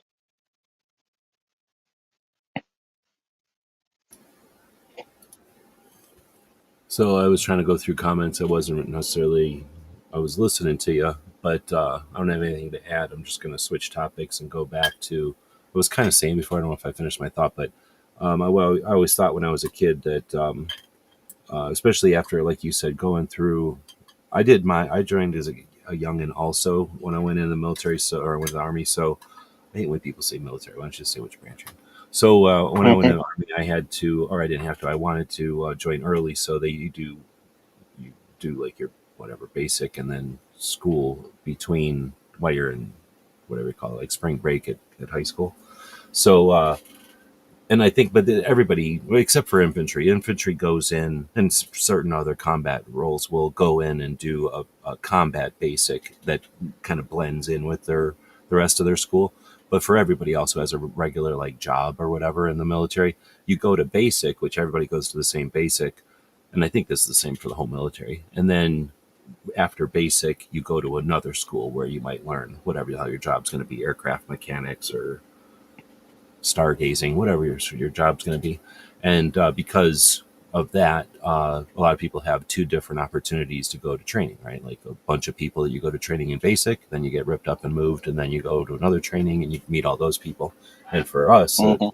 people like me that went in early, that was just 2 years apart or whatever, like, or a year apart, right? Like, so it was definitely two separate opportunities to go do what you just talked about, like go meet people from all the fuck over. And they're all, and another thing that if at least your first couple of trainings, like when you're a kid, you're and because of the way that it works, because it's a volunteer thing and you're young when you volunteer just by nature, and there's a couple of old people, obviously exceptions to the rule, but because you're all young, you're all experiencing that as youngins. But then after the first couple of times you've done it, now you're experienced, but now you're still doing the same experience. You're getting thrown together, hurry up and wait. Now you have to learn really fast. Now go do it. And you just do that over and over. That's like, listen to anybody. That's your entire military career is just like doing that. So it's like you're learning something that you're going to have to do over and over. But that first time you're experiencing it, you're doing that with other people who are doing it their first time. Very few people are experienced. So just that whatever you call that, I don't know if it's the culture or just that, like, the dynamic of it. Again, you're new and everybody's new at the same time. So, you're except for, I guess I had it a little bit easy. I know I had it a lot easier actually as going into the reserves because I would go drill like, every month or whatever with dudes from Vietnam. Like, so I knew everything that was going to happen in basic, and I knew everything that was ever going to happen in the whole military or the whole army because, when I was with guys that had already, they're finishing, like, they were retired into the reserve. So, most people don't get that. Most people, you're going in as a youngin with other youngins. And I guess what I'm getting at, I'm not trying to reminisce about the olden days, but even when I was experiencing that, I thought if there's a way to offer this to people that don't want to go in the army, like that would be beneficial. And I don't know if that's like the CCC. I think that's what it was called, right? Who remembers what the CCC was? Something commission or something. And that's the people that built all Mhm. the roads out here, right? Like they'd blow up the side of mountains and run bulldozers up and plow roads, out of trails or whatever. Hold on. Oh, They built a bunch of dams and shit, I think, or all the bridges. They built a lot of shit. Like a lot of the infrastructure was built by the CCC, right? Am I thinking of the right thing? I think I'm thinking of the right thing. It's been a while since I talked about it. But anyway, if there was something like that that would just go out and rebuild infrastructure and give people who want to work that opportunity to do so with a bunch of other people from around, I think that would be beneficial. But it's probably really close to communism. So if somebody wants to come up with something else that's less communist, then I'm down. But you know what I mean? Like I think even when I was a kid, I was thinking like if more people had this opportunity, I think we'd be a better place.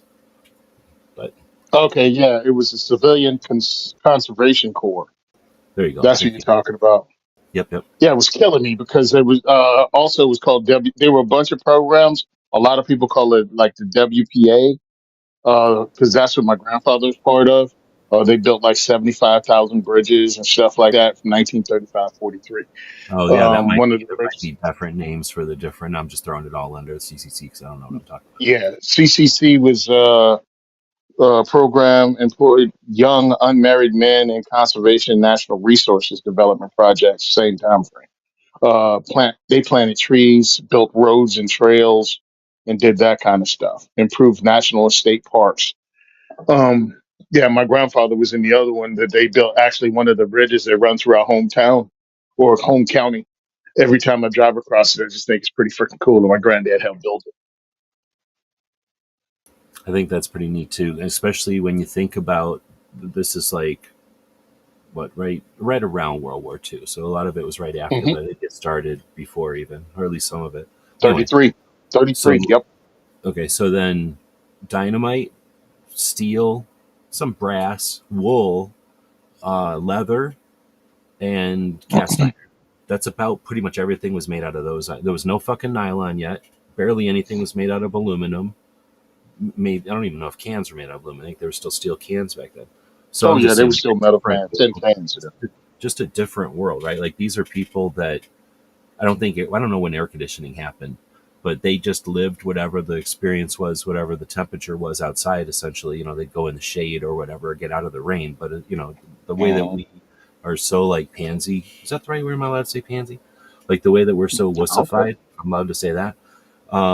To just minor shit, minor inconveniences. Like again, like they don't know what foam is or like pleather and stupid shit that we take for granted and all the fancy fabrics and shit. They had wool, like leather. You know what I mean? Like I just think about the stuff that even in the 30s, the amount of stuff they did was crazy. And then you think even earlier than that, you got to take away even a couple of those materials, and they did everything with clunky or like before what the Civil War, like they just made shoes and you'd stick your foot into them until it didn't hurt, right? Like, but it wasn't like, oh, you're a size 7 shoe. Like that wasn't a thing until fairly recently, right? So like for a long time, you just made do, and I mean, by a long time, like most of the existence of humanity, right? Like we've been pretty caught.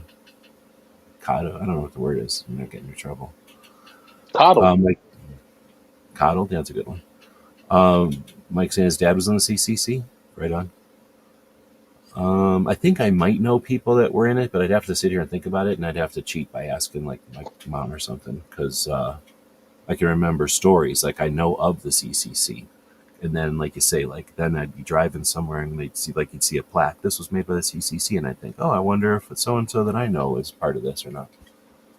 But that was essentially an opportunity for people that were wanting to work, and we needed stuff infrastructure built, and the government was just paying people.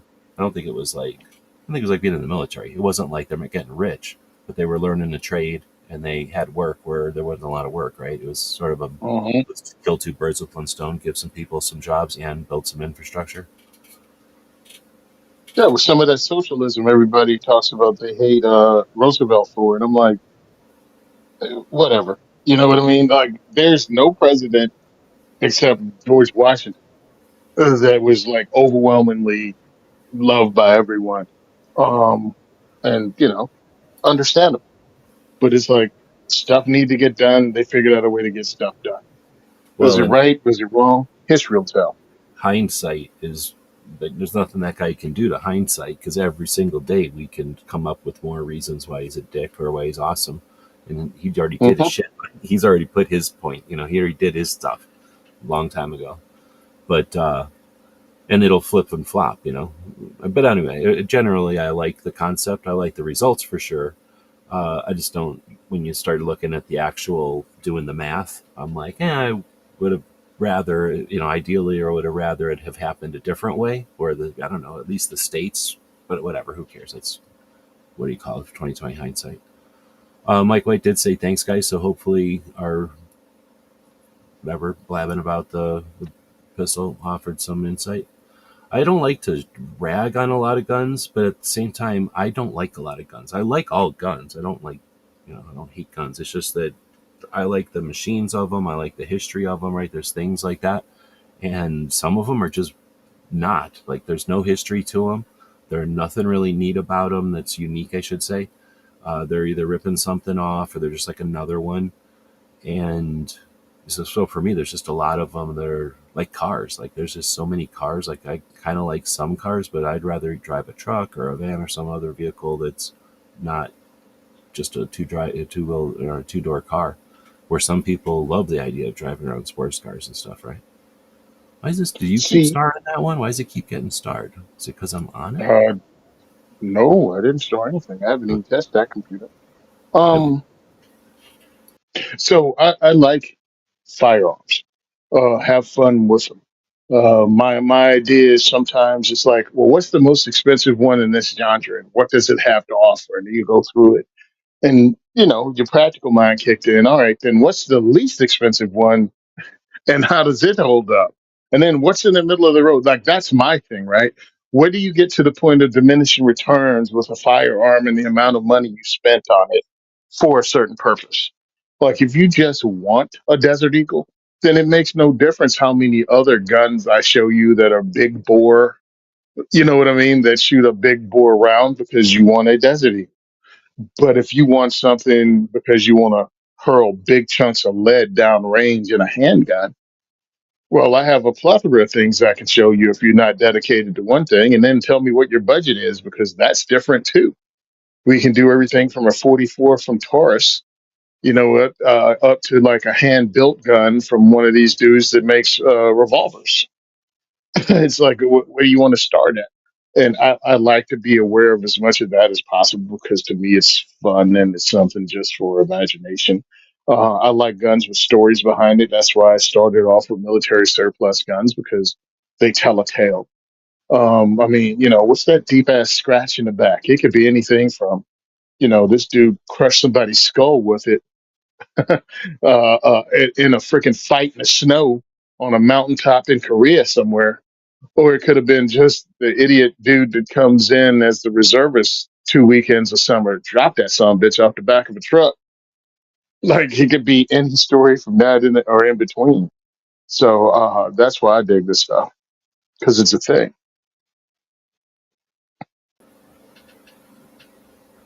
and I hope that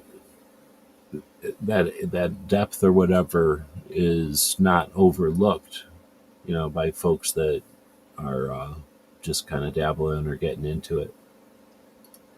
I think we're caught. Oh no, we're not caught up. I was saying, oh, no, we're caught up, but I didn't scroll down. Anyway, we're pretty close. It's only 2 minutes back. Scott said, "Don't have long between my next run. I'm just going to throw this out. Every explosion causes an EMP. However, in order to produce enough EMP as a grenade, the grenade would have to be huge, and then some. I think is what he's saying. So, in other words, I don't think he said. I think what he's saying is like an EMP is a factor or like a part of an explosion, but in order to get enough EMP to do anything, it has to be a pretty big Mm, explosion. Usually they're talking okay. nukes to get big EMPs. And I've heard Yeah. discussions, and I mean, I don't know because I'm just listening to discussions on the internet, but I've heard discussions where, people claim that you could take out like LA with a nuke over the city, and then other people say, like, even with the best perfect circumstances, it would be really, really difficult to actually create just an EMP type of weapon. That it is a consequence, but it's sort of like the noisy static that comes out after a bomb, and that it's not really possible to make something that only throws out the noisy static instead of, all the fire and all the rest of the shit that comes out of a nuclear bomb. But I don't know, maybe again, that's conversations that I'm listening or I'm thinking of were years ago, and that's before AI, that's before drones, that's before lots of things that can influence something like an EMP. Let's see. I got $20. Look me up. What are we missing there? Although saying I see Korth is making a 44 Magnum now, out of my range. Uh-huh.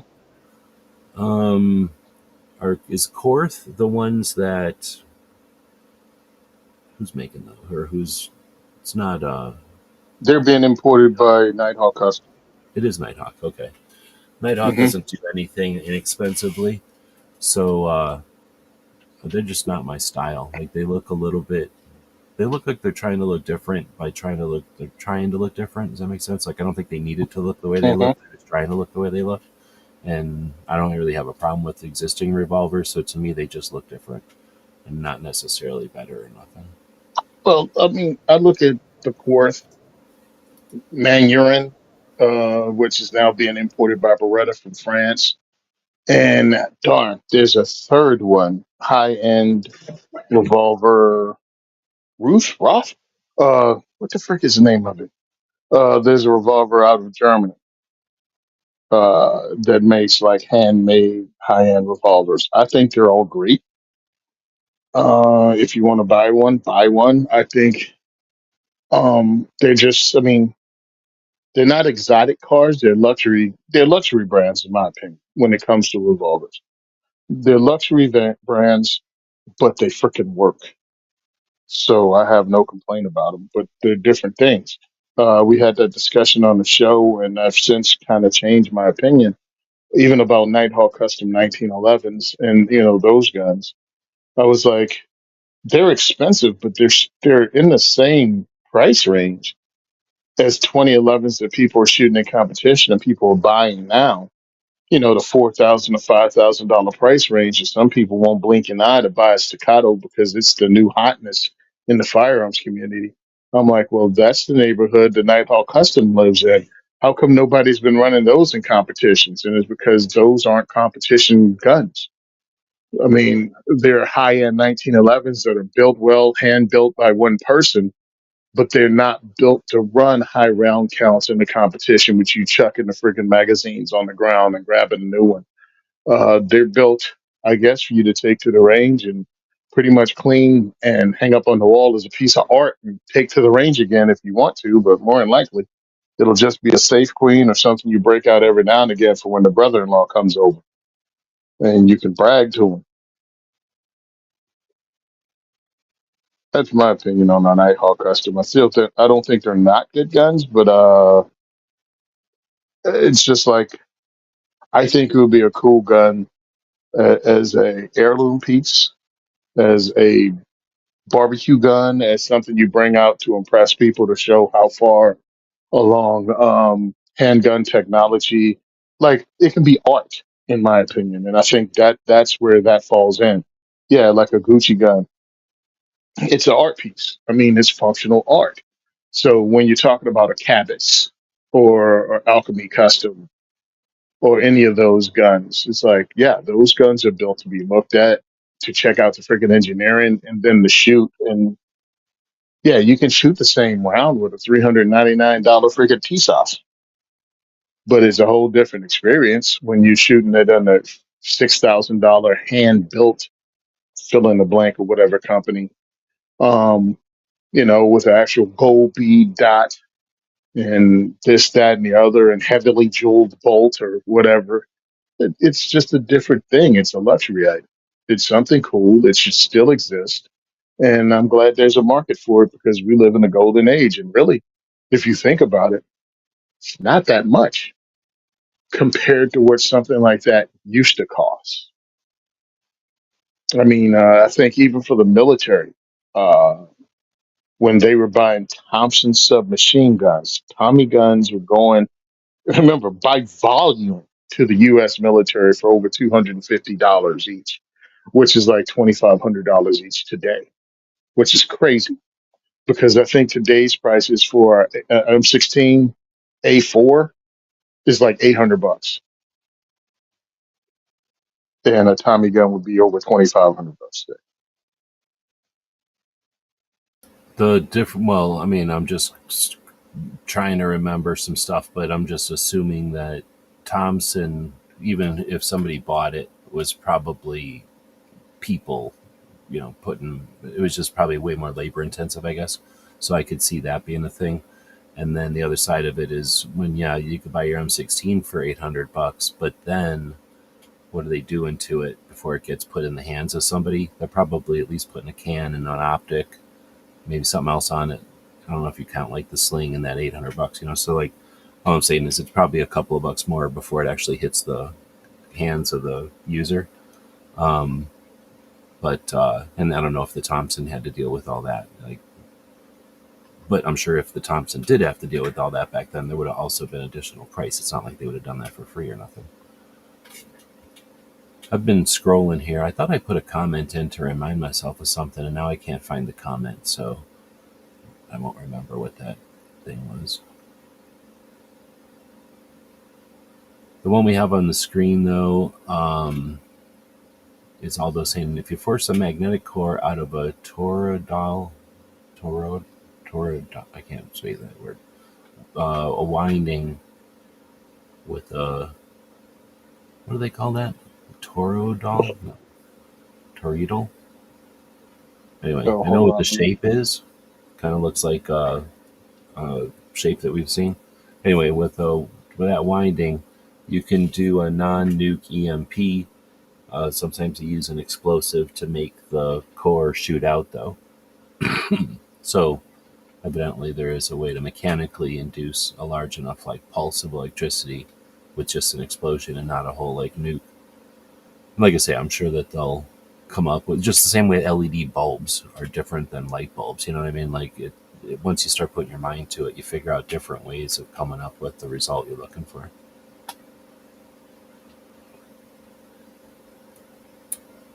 Yeah, that's driving me nuts. You were saying something before, and I typed it in to the chat so that I would kind of leave myself a thing to remind myself something about, and now I can't find it. But the one I was going to mention is New York Outcast said 5,000 for a 1911 is crazy.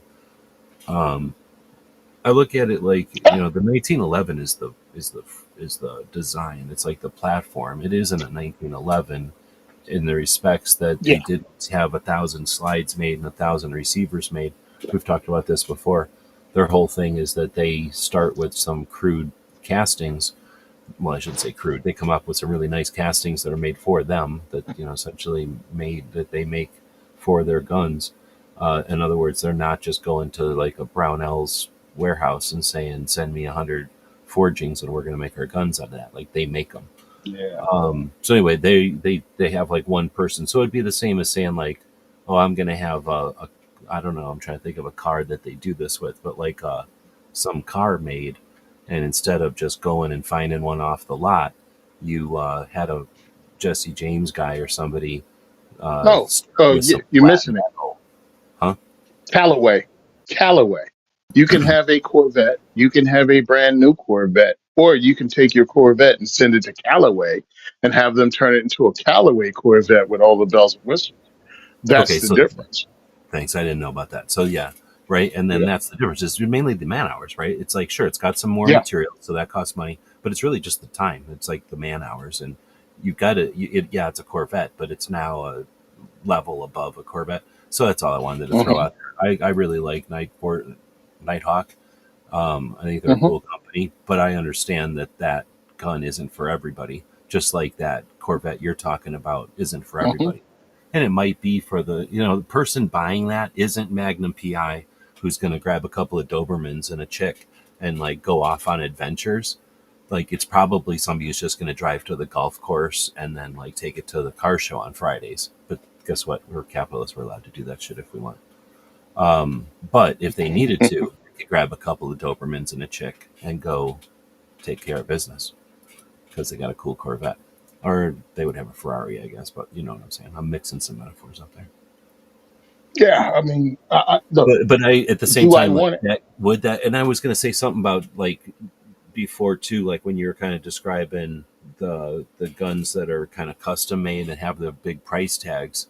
That doesn't necessarily make them like a rugged gun. Like a lot of times you get a like you just said like a really nice Corvette custom made. You don't necessarily have like a Jeep turned into a sand rail that the Marines would use, right? Like some kind of heavily armored up armored sand rail. Most people are having a custom vehicle turned into some kind of car or street car. to make it drive smoother or quieter or something like that. And well, I shouldn't say like that. There's none, but there's just fewer gunsmiths who are turning guns into operator guns, into guns that are made for CCW. But as soon as I say that, I can't think of any. But there must be gunsmiths who are taking off the shelf this or that and turning it into better for carry. Oh yeah, there's Kimber. people doing it all over the place. Yeah, and I mean, truthfully, I didn't know this. I was talking to the guys over at Nighthawk Custom, right? And I was actually having conversation with them at Shot. I think it was Shot. Um, you can buy your whatever, your Colt 1911 and send it to them and get work done on it. Buy Nighthawk, and have them sprinkle their little special freaking fairy dust on it. And get things do it to turn it into what you want. I think you can do that with Wilson Combat too. But yeah, you can actually send your gun there and have some of that little magic done to it, so you don't have to pay that full crazy price for the one gun, one gunsmith kind of thing. Because I look at it and I'm like, some of this stuff might be cool to have done to the gun that you like. You know what I mean? Like you've got this gun that you've been shooting for years, but it's kind of hanging out in the back of the safe now. But you can have some cool guy stuff done to it that'll either make it more dependable or just look cooler and get you more interested in pulling the trigger more in it. I don't see why not. Again, same thing. I, I Well, don't know. I don't like putting rules here's on the thing price. that's been around before. I'm reading all the comments as you're saying this, and I'm thinking, what about these shotguns? Like, a lot of the comments are, different strokes for different folks. Pretty much sums it up. Nobody's hating on nothing. They're just not appreciating the money spent. So some people, money ain't a thing. Like, we're not all looking at $20 the same way. So there's that. Like, some people throw $2,000 around the same way some people throw around $20, and then there's people that throw $200,000 around, and it's just different people doing different things. But so in that case, I'm thinking shotguns. Nobody cares about shotguns. I'm just saying it, but nobody really Uh-huh. gets upset or makes a big issue when people spend a crap load. Like, I don't even know how much people spend on Uh-huh. these shotguns. Mostly Uh-huh. because not that many people are doing it, and when they do it, people are like, "Wow, you just spent $25,000 on this shotgun? Cool, nice shotgun, guy." Like, but it's what's the difference between that and like, oh, you spent 25,000 on this Corvette or like another Porsche or like another 4-wheel drive vehicle? So that's not even a vehicle. It's not even where are you buying a Porsche for $25,000, right? Like, where are you buying a 4-wheel drive vehicle really for $25,000? Not a fancy one that you're bragging about. So Uh-huh. that's it's really not that big a thing for somebody to spend 25 grand on a shotgun when you think about it, when they're millionaires or something. And again, 25 grand is just $200 for them, and it's like, oh, look what I learned about shotguns, so I bought a $2,000 one, or a $20,000 one. So that's all I'm getting at, is it's what's the difference if they buy a 1911 or a shotgun. uh, Uh-huh. like I say, I'm not trying to justify Nighthawk. They do that by existing, but it is cool. I mean, if I had money to be able to afford it, having a gun where you go kind of look at a menu essentially and go, these are all the features I'd like on my gun. And it might look, it's like, like a kid in the ice cream thing. I want licorice and I want candy sprinkles and I want marshmallows and I want like lemon sprinkle. Like, kid, you're ruining it. Like, pick one theme and go with it. But, the kid's going to want it all. Like, I'm sure it's some of that. Like, the people that are saying I need my gun custom made is because Smith and Wesson makes them all this way, or Ruger makes them all that way, or whoever else makes them, and they're looking for something where they take a little of that and a little of this, and nobody wants that, so they have to get it made custom. So I bet you there's a little of that. Nobody talks about it, but and then there's probably the, again, if you got money and you don't care and you're not like in a hurry and you want all your guns to be, I don't know, Damascus or something, like you want all your guns to have some characteristics that's the same or whatever, some kind of grooves or something in it, then why not start from scratch and have it built by the same guy that built your other four guns? Like, so I think there's that level to it. Maybe it's like a guitar. You could buy a guitar off the shelf and play it. Like, somebody who's good at guitar can pick up any guitar and play it. But somebody who's good at guitar is probably going to get to a level where they have their guitar made for them by somebody who they respect. And now they got a signed copy of a so and so guitar who was made for them, or at least, I don't know if I'm using too many analogies here. No, I mean, I agree. I mean, I look at something like, hey, maybe one, I don't know, like firearms instructor, right? You dude, you run your gun, you've done it to a certain level. It'll be cool to have somebody make a custom made whatever and present it to you for your years of hard work. Or, they could just buy one from Smith and Wesson and have your name carved in the side. Same, just different level of appreciation. For 20 years of hard service, here's the gun. Or here's a custom made gun. Totally different. Both are appreciated, but it's totally different. And Aldo saying that when you pay a ton, just the name on it. Even Tom Selleck, a big gun nerd, carries a customized Smith and Wesson, nothing fancy. That's for sure. Like a regular, like an experienced, able craftsman can pick up a tool and make it work, right? And that's part of their whatever like level of experience and talent and skills. But I don't think the fancy stuff that's expensive is made for people working. You know what I mean? Like I think they're Yeah, made it's for not going to people carry who, that. who want to buy it for the weekend or whatever. Yeah, Yeah, Tom Selleck carries that because Tom Selleck's not going to carry a $5,000 gun as a carry gun as an EDC. I doubt many people will. he's just too practical. He understands that the Yeah, Smith is a better option for what he's doing. Yeah. and plus a But lot of but the, like like I'm not just James bad example. There's got to be some example of a dumbass celebrity who does have the money hmm and would totally carry it, would carry a Nighthawk yeah, because someone told them like, oh, that's one that's in demand and people envy it. But they're the same people buying those 2011s you're talking about and not yeah, batting an eye at $3,000 for an off the shelf. hmm not going to be me I want to be in the financial position to do that. I don't know if I want to actually do it, but I'd love to be in the financial position to Now, do if it. I was in the financial position to do that, I would travel to rental places and rent the shit out of stuff and have fun doing that and never have to own nothing. Personally, like I know people who have rooms, and I don't have anywhere near rooms. Like I have more guns than most people probably because I'm into guns hmm and I've done it my whole life and whatever. I was a gun dude on YouTube, right? But I don't have them like I shouldn't say that. I have had guns sent to me, I guess. But I'm not like in the business of getting guns sent to me or nothing. I'm just like a normal, regular person who has a shit ton of guns. But I know people who make my collection look like small change, like little Oh kids. Like yeah. literally have whole rooms, and I just don't. And like that's not my thing. Like I don't want that many guns. Like I would have other things to do with my time.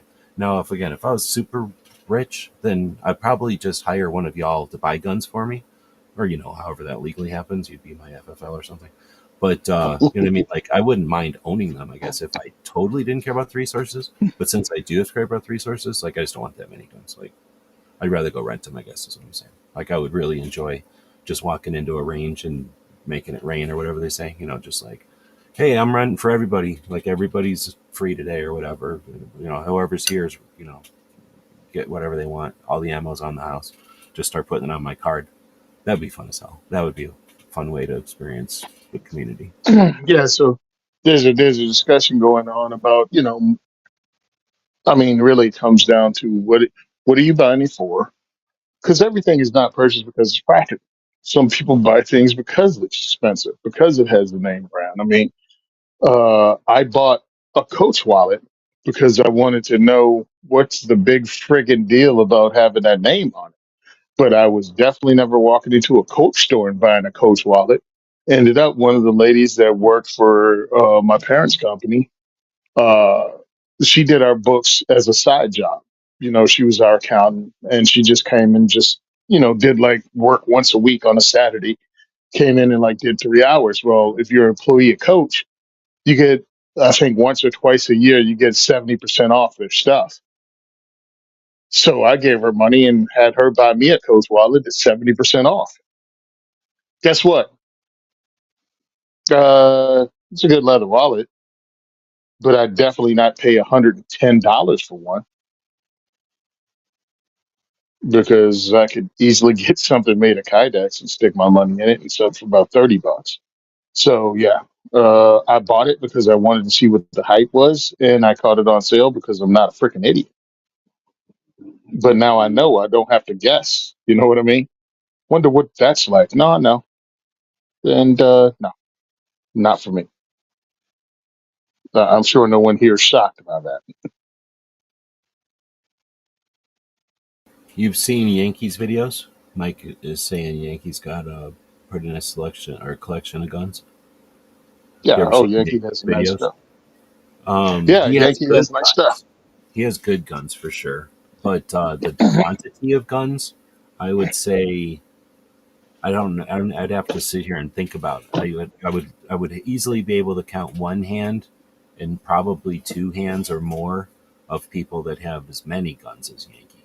But he does have expensive ones. Like he has a shit ton of Smith and Wessons. Regular people own their like first 22 still, right? Like they have a black powder in there. They've got some shotgun that they didn't want. You know what I mean? Like regular people have, especially gun owners who own guns their whole lives. You get stuff inherited to you. You trade stuff. You get something at a gun show that you're sure this is an amazing deal. You take it home and you're like, dang it, I got ripped off, and you just leave it in the safe or whatever. So regular people have like though you could take like a wall of Yankees roomies in there, and what is that? Probably 20 something guns. Like people that have big collections like that probably have 20 guns of stuff that they just refuse to sell, or it's just not worth selling, and or like wasting time. They'd give it to somebody if they wanted it, like a friend's kid, or whatever you say. Like the brother-in-law comes over, like if somebody needed to borrow one, Hmm. like oh sure, you can take anything on that wall. But anyway, but I think they've said that before that some gun owners, a few gun owners own most of the guns, and then there's a bunch of gun owners that just own one gun. I think Hmm. that's what it comes out to, especially after the 2020 bullshit, and a bunch of people got scared. We act like 2020 is what happened. I think 2020 was an opportunity for people to decide to get a gun, but it was 2019 and all the freaking riots and shit that were scaring the shit out of people that made them buy guns. That's a whole other topic, I guess. But they definitely only bought one gun, at least at the beginning. I think it would be awesome to see a survey go around to see some of our national level organizations pay attention to our actual community. Maybe the NSSF, this could Hmm. actually be their realm, but to see maybe USCCA, who has whatever it was, $27 million a month coming in or some shit. Uh, maybe they could afford to put out a survey once in a while and find some of this stuff out.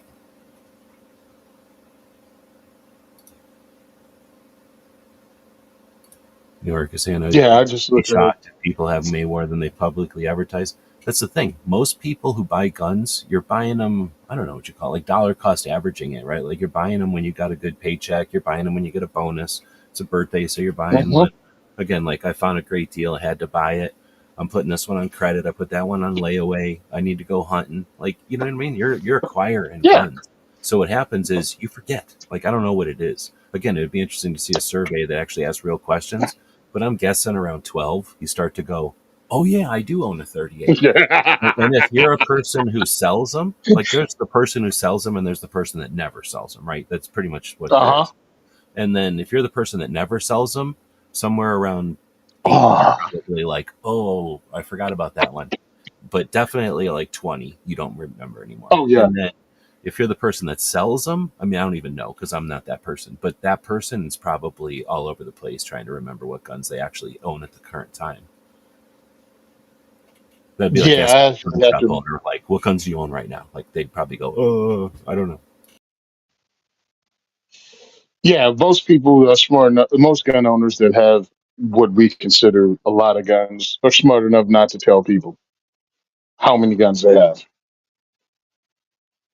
I think it's because you forget. because, And it well, I sounds like, think it's. oh, I got 40 guns or something, or I got 30 guns. Again, like, that sounds like, oh, shit. And everybody's picturing, like, a wall of amazing guns, like in a gun shop.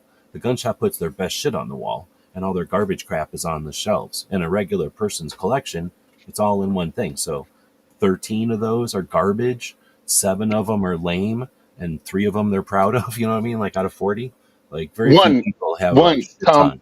calm down, you MFer. I feel personally attacked. Come on, step back.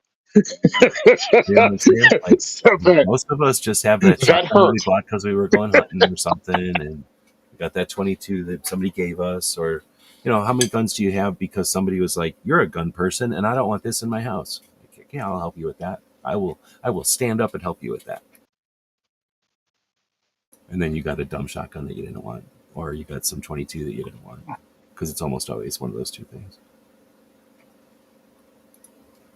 Oop. Yeah, I mean, if they're not into guns, most people, and it's funny because when people ask me, I'm like, I'm not telling you how many guns I have because you'll think I'll have, regardless of what number I'll say, you'll think it's too many for Yeah, most people. it's that. And if you are a gun person, and if you're a gun person, you might tell me something like, "You got all these guns, but only three of them are good," and then I'll cry because you'll probably be right. But screw you, T. Webs. I didn't need to hear Yeah. that. Hey, I'm just telling you my life too. Like, it's not like I've got all these amazing ones.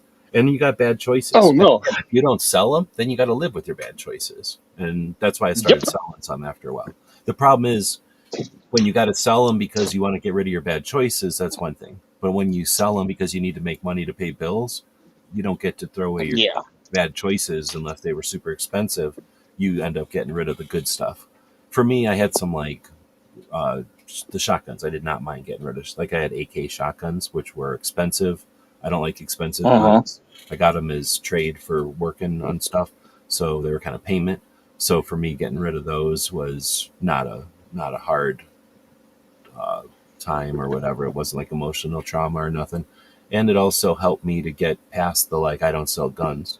When you have to sell them, you can't do nothing about it. But it was definitely nice to have a buffer of guns that I could get rid of that I didn't really care if I was getting rid of them. Like Yeah, having to that get rid sucks. of good ones sucks immediately. Like having to get rid of good guns immediately for bills sucks so bad. Well, I don't want to get into that 2 hours into a chat. Bring up bad Yeah, things. I'm actually. I have one of the guns that I have was the 357 revolver, 686 that I picked up.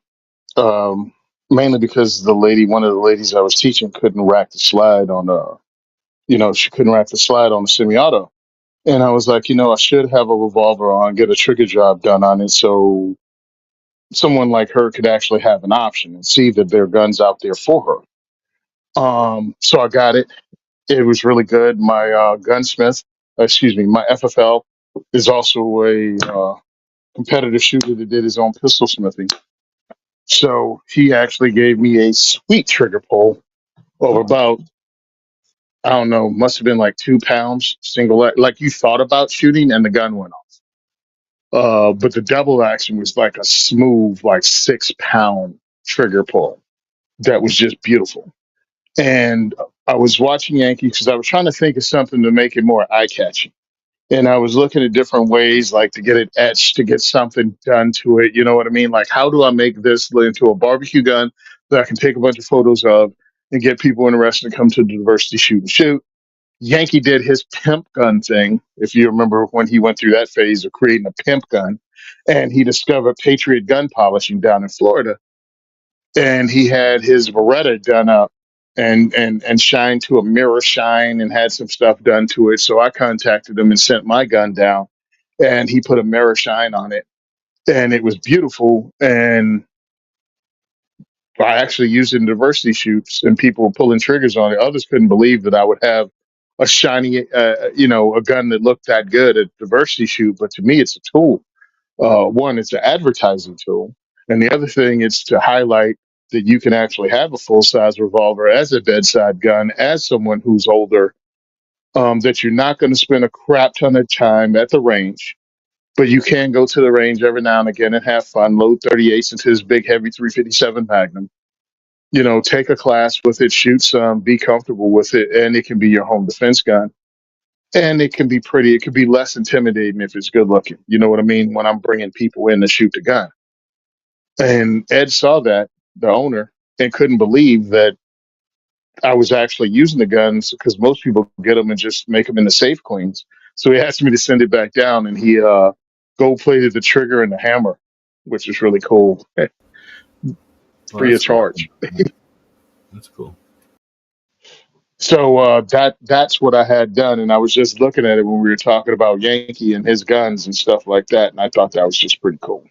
That it led me to that, and of course I've worked with Yankee too. He helped me raise money by doing a giveaway and actually sending us the funds for it, which we used to buy ammo and pizza. When they hit, we're hitting the 2 hour mark. I'm gonna try to let's make it Okay. a thing to knock it to 4 hours. You said you're recording the other podcast tonight anyway. Yeah, we're recording again tonight too.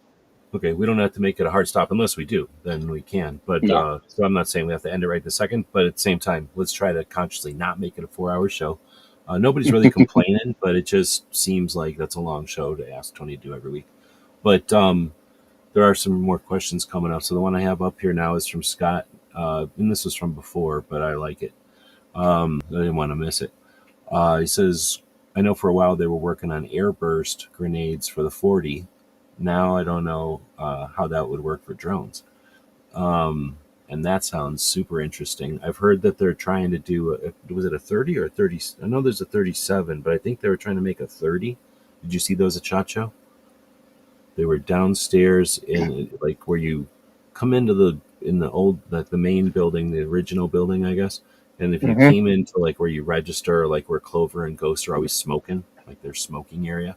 If you come in past those Hmm. doors and then take a left, like the downstairs big main room, and then just took like four big steps in, it was right there somewhere, like just one of those first booths. This guy had little wooden grenades, and I was like, little wooden grenades.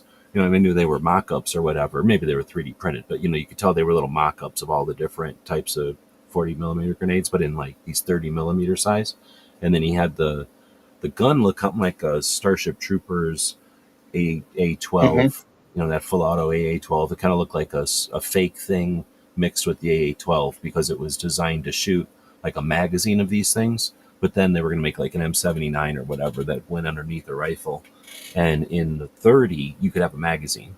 So and there, think about 30, you know what it is? It's about the size of an old 35 millimeter film jar. Those like little plastic jars Hmm. that used to be everywhere. We used to use them Yep. for first aid kits and shit, survival kits. Now they don't even exist anymore because nobody uses that film. But it was about that size. So I'm like, that's enough to propel and give a little something special out there.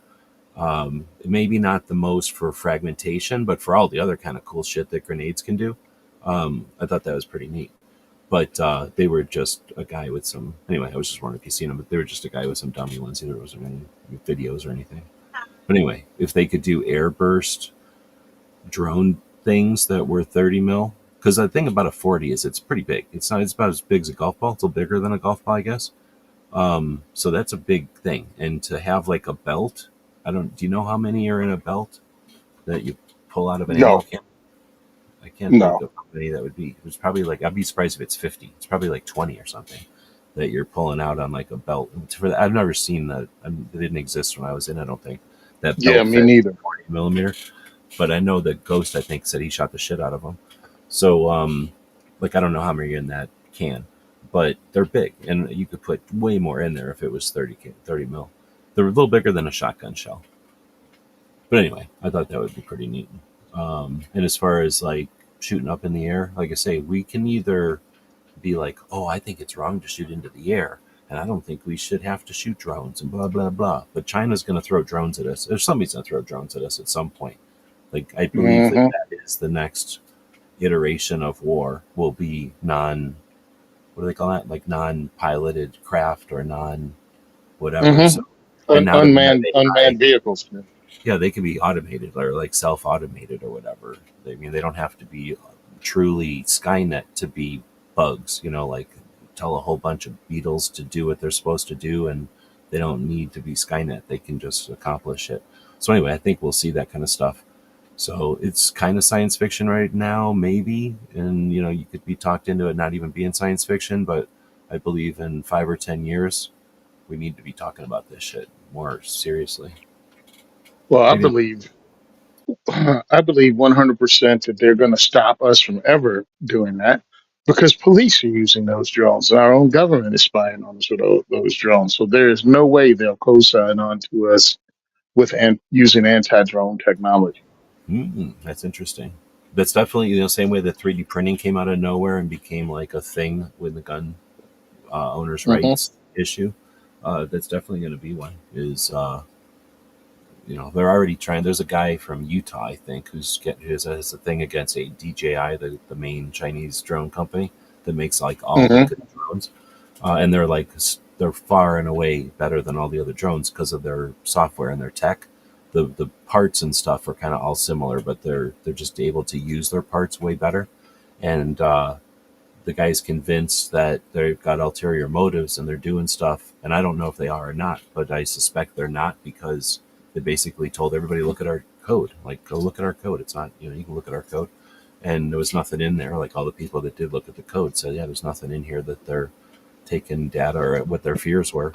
So anyway, that guy is still persisting at that. And people that aren't paying attention, like that have no skin in the game, are going to watch as drones either we're free with drones or what do you call it, like they're taken from us. And it's kind Hmm. of like net neutrality and shit. Like a lot of people sat around not paying attention as chunks of the internet were at risk, or depending how you want to look at it, like taken away or not. But that's just the nature of, again, we only have so much shit we can pay attention to, and unless somebody decides to just saturate us with it, it's up to us to try to champion the things that we're interested in.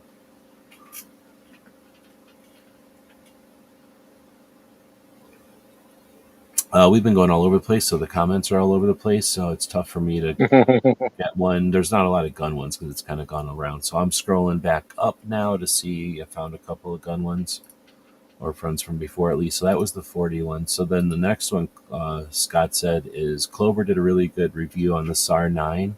And I think Chris from the 740 also did one too.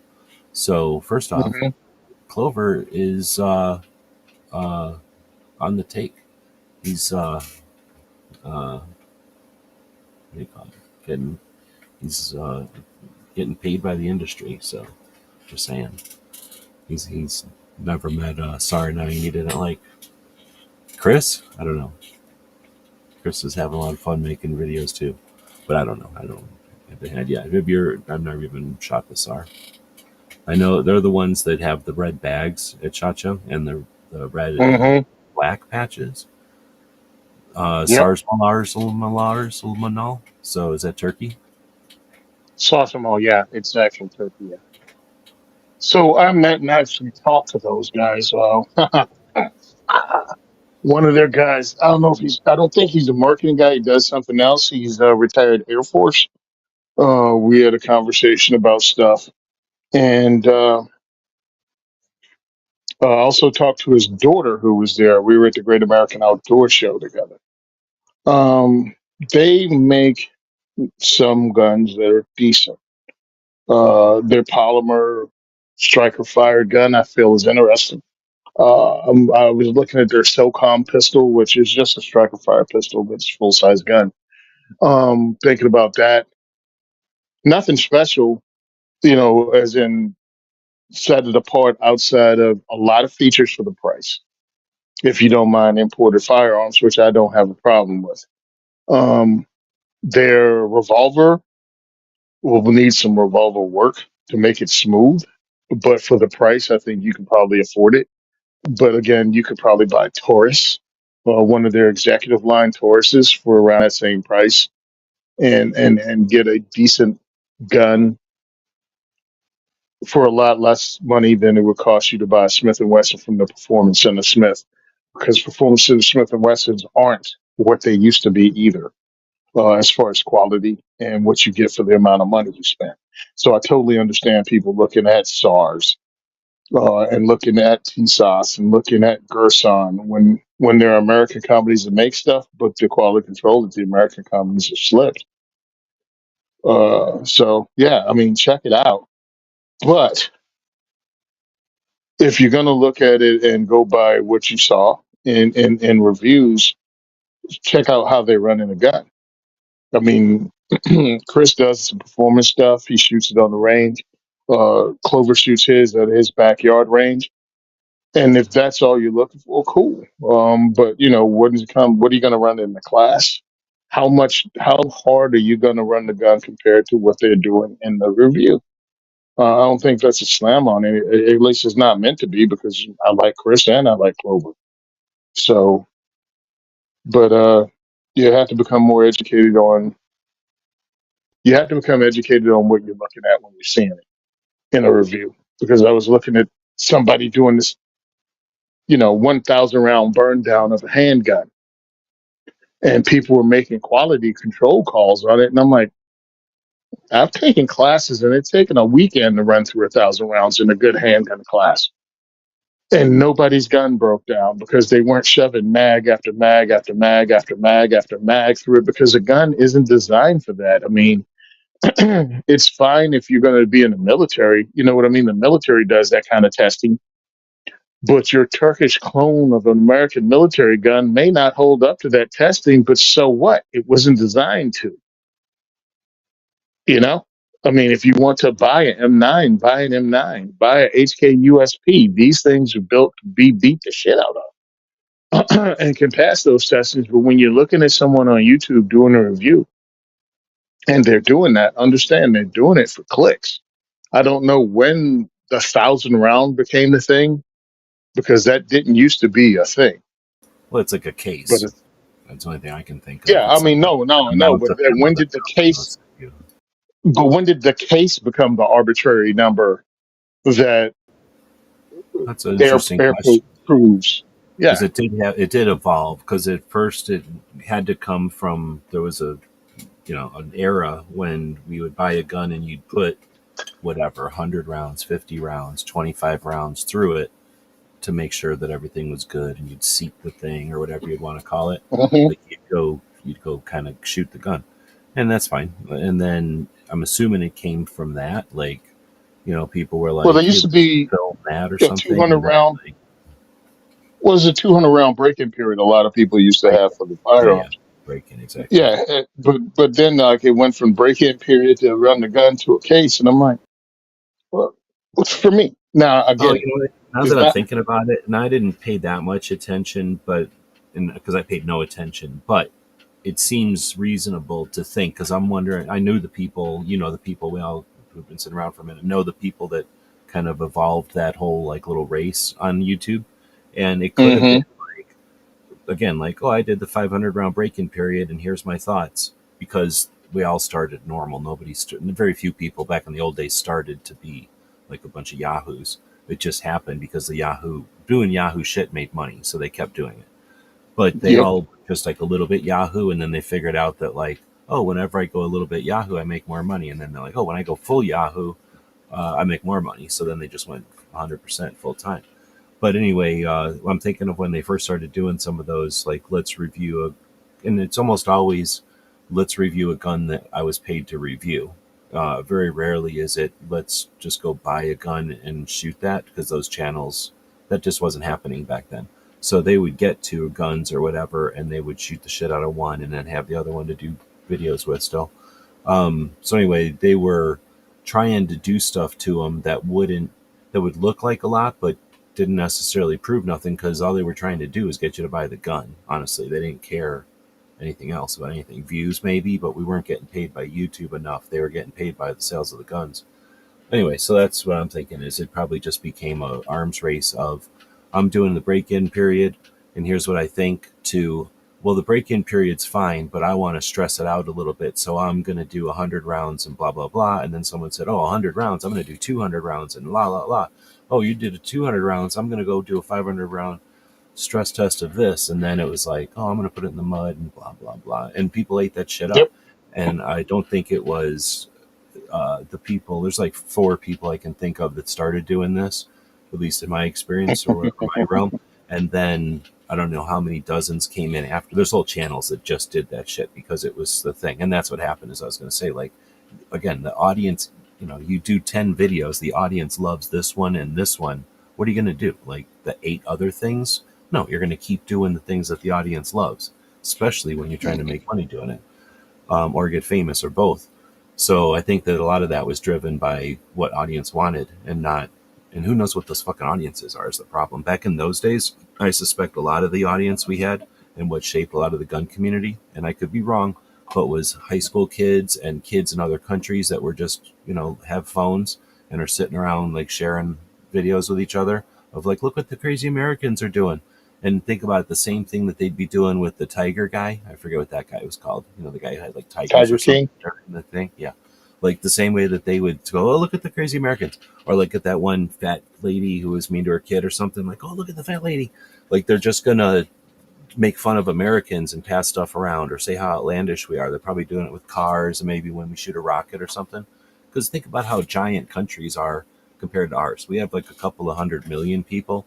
There's countries with billions of people. I don't think we realize that. And in the beginning of the internet, that was definitely not something that the internet companies were factoring in. And when you go pay attention to your own channels and you see, wow, I get a lot of traffic from the middle of nowhere island somewhere, or like some country that you wouldn't have thought of on a continent that doesn't even necessarily speak English. You know, it's not like it's fake. It's just that that's a phenomenon that happens when there's, you know, like, I don't know, they all like Elvis somewhere, right? Like somebody still thinks Greece is cool, right? Like they're just different cultures, are different sync with us. So when stuff hits back in the day, when stuff hit, we would just see numbers and we get paid by the numbers. And it wasn't until a couple of years later that YouTube said, maybe we should look at these numbers because we're paying people a lot of money and we're not getting paid. Like nobody's clicking on these ads for Coca-Cola. So what's happening here? And Coca-Cola went, hey, we're paying out a lot of money to be on these videos and we're not getting any clicks. And I'm not saying there was any scamming. I don't think it was scamming because I knew the people involved and they didn't need to scam for one. They were making a shit ton of money and they were getting huge views. It's just that nobody paid attention to those views because you didn't have time. You were worried about what your next video was going to be so that you could keep up with the Joneses. It was a pretty boring time for the internet, really. But uh, I'm going off a tangent. We do that. I do that. I'll reel it back in. Um, Aldo's had another point, and I was going to say I don't really want to get into this one because it's sad in a lot of ways, but it would be an interesting topic. There's a couple of people out here that host shows, and I think when you bring people together as a community, bring people together to just kind of hang out, bring people together that aren't tethered or focused on the stupid sky is falling news of the day, then this is the kind of stuff you could talk about. It's not necessarily uplifting, but it might be, and maybe you can reminisce a little bit, and we can learn from each other, right? So that the youngins don't have to repeat the mistakes that some of us have made. Aldo says, I regret selling one, my grandpa's shotgun.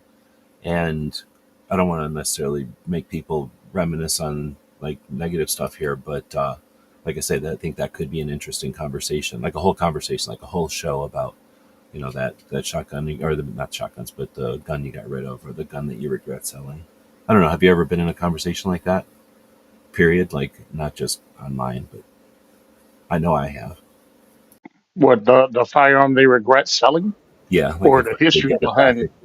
Well, either both. I mean, definitely. Of course, we've all had conversations, kind of reminiscent about the origins of our guns when we can. But specifically, yeah, the one that got away or the one that you usually got to sell them for bills. Every once in a while, you're just a dumb kid and like, oh, I wanted this more than I wanted that, and then I realized years later that I can never replace the one that I got rid of. Yeah, I came into this whole thing. I mean, I listen to people tell the stories, and I just look at them like, wow, I came into this with no intention of ever selling a firearm. Now it sucks because if I have bills to pay and something like that, yes. But we were going through a rough. I hate you.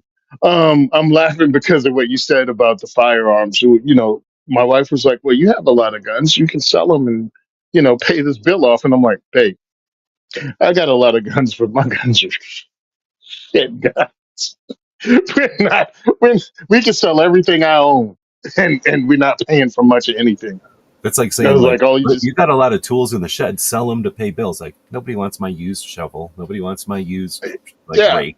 And that's kind of like what our guns are like some kid might yeah." want No them, one, but nobody wants no these. one's gonna line up to buy my 1022. That I paid 220 for, that they're gonna want to buy for $100. Great, we have $100 now. I don't have my 22 anymore. We can sell all of them. We're not gonna get as much money as you think we're gonna get. But yeah, it just sucks because it really is never a good thing. Yeah, I sold all of my guns and I bought these three magic beans. And I threw them in the backyard and they grew into a tree. And then I climbed up and I got this goose and it lays golden eggs. Nah, it's not gonna be any of that. Woods' biggest regret was a pre 64 Winchester 94. That's Oh, that that's a sucks. yeah. So a pre 64 means the guts of it were still milled. After 64, I guess they started putting in like folded and Um, bent type of internals, and a lot of people yeah, don't they like. started getting cheap with the. They started cutting corners. Yeah, well, yeah, I mean yes, but I mean I doubt the guns. They could still work. It's just that they feel a little Yeah, crunchy. I guess they don't feel the same like smoothness that you get when it's just a bunch of solid pieces of metal. And then the yeah. concern that if you gotta jump on a horse, you got like an entire group of people following you, and you need to be able to kind of spin around in the saddle and shoot backwards while the horse is going the other way. That's when you don't want milled internals, or that's when you want your milled internals. Well, the Maybe whole if you're thing on is, a stagecoach and somebody else is driving and you're up on top of the luggage shooting behind you, like same kind of thing. there's a quality level that just went away because they decided to pick profits to get more profits. Not like Winchester was losing money. It was just the focus went off of building really good guns to, hey, people buying these regardless. And in 64, that was the middle of freaking every TV show was a cowboy show. You know what I mean? So they could have sold anything and everything that had a lever action on it, and people were buying it. You know, Colts were going out the door like hotcake. Everybody was selling cowboy guns. And they were like, we can make even more money by cutting back on some of the manufacturers because it's not like these people are connoisseurs. These people just want to buy it and have it, or maybe take it to the range or take it out and shoot trash every now and again. They're not really running these guns hard. So why are we still building it to this level of a working gun and a hunting gun? Because that's what people bought them for, prior. Working gun, hunting gun, gun to pass down to the kid that they would take to deer camp. And now it's like people aren't hunting as much and they're just buying it because the rifleman had it, Chuck Connors had it, or whoever on the TV show and the movies. John Wayne has one, so I want one. And they were like, "Hush, let's capitalize on this and just make loot." And they did. And they did that for 40 years. And pretty much they created a market called the pre 64, where people didn't want their stuff after that, really, that was serious about collecting guns. And I guess eventually it somehow got through to them that that's not really the place you want to be, that somebody considers an entire generation of your guns throwaway guns. And they started changing that and building better quality and putting real parts in their guns instead of using plastic and what do you call it? Not forged parts, but just going the cheapest way possible to build the parts. And now supposedly they just on another quality level because they're built in Japan. Yeah, in a good way, like high quality. Yeah. There's a lot of comments. I'm gonna cover over because they had a conversation here, and I think that they've come to an answer. So instead of trying Mm. to chime in, unless you've got something to add, because you might know more about these guns, but or maybe here I'll go backwards. Um, no, go back to here. So this one that's on the screen, Woods is saying, gun question: could an EMP gun, like a directed EMP, be made? And I think he just got here. I was saying, like, I seen something at Shot Show, but I think Aldo says something here in a bit also. But I did see something at Shot Show that was sort of like looked like a weird toy gun or something. It didn't weigh much. It mostly was antennas that you'd hold up to your shoulder, and it could either drop the drone just out of the sky, like overwhelm it with noise so that it couldn't do anything and couldn't think, and couldn't figure out where it was, like loses its GPS, so it just comes down. And then the other option was to make it kind of bounce a code to it or something that makes it go back to where it came from, and then they can just physically watch it, like and like watch wherever it came from. At least that was the one they were describing to me at Shot Show. But I know I've seen a couple of things like that, so I don't think that's an EMP exactly, but again, with an EMP, you'd be killing all the radios nearby, at least while it's on or something. So I don't know how all that works. Like if you damage stuff around it, and that might be part of it. If you can't direct it, you know what I mean? And maybe they don't tell us about that shit. I mean, why would we Hmm. know if they have a really cool EMP that can be directed? Like a. Anyway. Aldo says, who says that China doesn't put kill chips in case of war in our electronics? I predict that they have and do. From an electronics engineering standpoint, I had to mention that. And I don't disagree. I mean, I definitely understand the capability when you think about it's almost magic what they do with silicone and the wafers and all that to make chips, and then what they assemble those chips to do. And it's it's so possible that it almost seems like why wouldn't they have things like backdoors and little access points and remote kill switches and stuff like that. But at the same time, are they doing that for every country? And then I don't know, like what's the consequences of that? I don't know if we're going to be necessarily using drones as part of our strategies for defense against China, at least as an individual. But who knows? Maybe people are. But that's an interesting point. Scott said, I used to reload all my training ammo, but I would reload to the standards of his carry ammo. And that's a great point. I think that's one of the factors of reloading that I think it's overlooked because so many people reload for the cost, and they reload for the Hmm. cost. They're going to use the cheapest projectile and the least amount of powder to make the gun still cycle and have the accuracy that they want, but use the least amount of resources. That's the typical reloader. So there is that aspect of the person who reloads to get precisely what they want. And that's not always just accuracy at distance. Sometimes that's matching, in this case, a carry ammo. That's a great point, especially if you're going to be doing something like a match where you want to be able to have a lot of ammo, but it would just be expensive to shoot that much quality ammo. So you can create at a fraction of the price, the same what power, I guess, oomph. Real question: what are you guys' thoughts on the fluted chambers in the G3s? Will it screw up my brass to reload bad? And that's where I was going to say, I don't know if we need to necessarily, I don't have much to add on this. I don't know how much Tony has to add, but they kind of talked about it here back and forth for a little bit instead of having to say it all.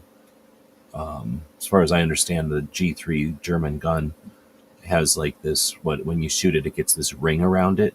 And I don't know if Hmm. that makes it to where you can't reload it or does it get a split. But I know that there was some issues where some people would, when you could shoot inexpensive junk ammo that no one was going to reload anyway, nobody cared and it wasn't an issue.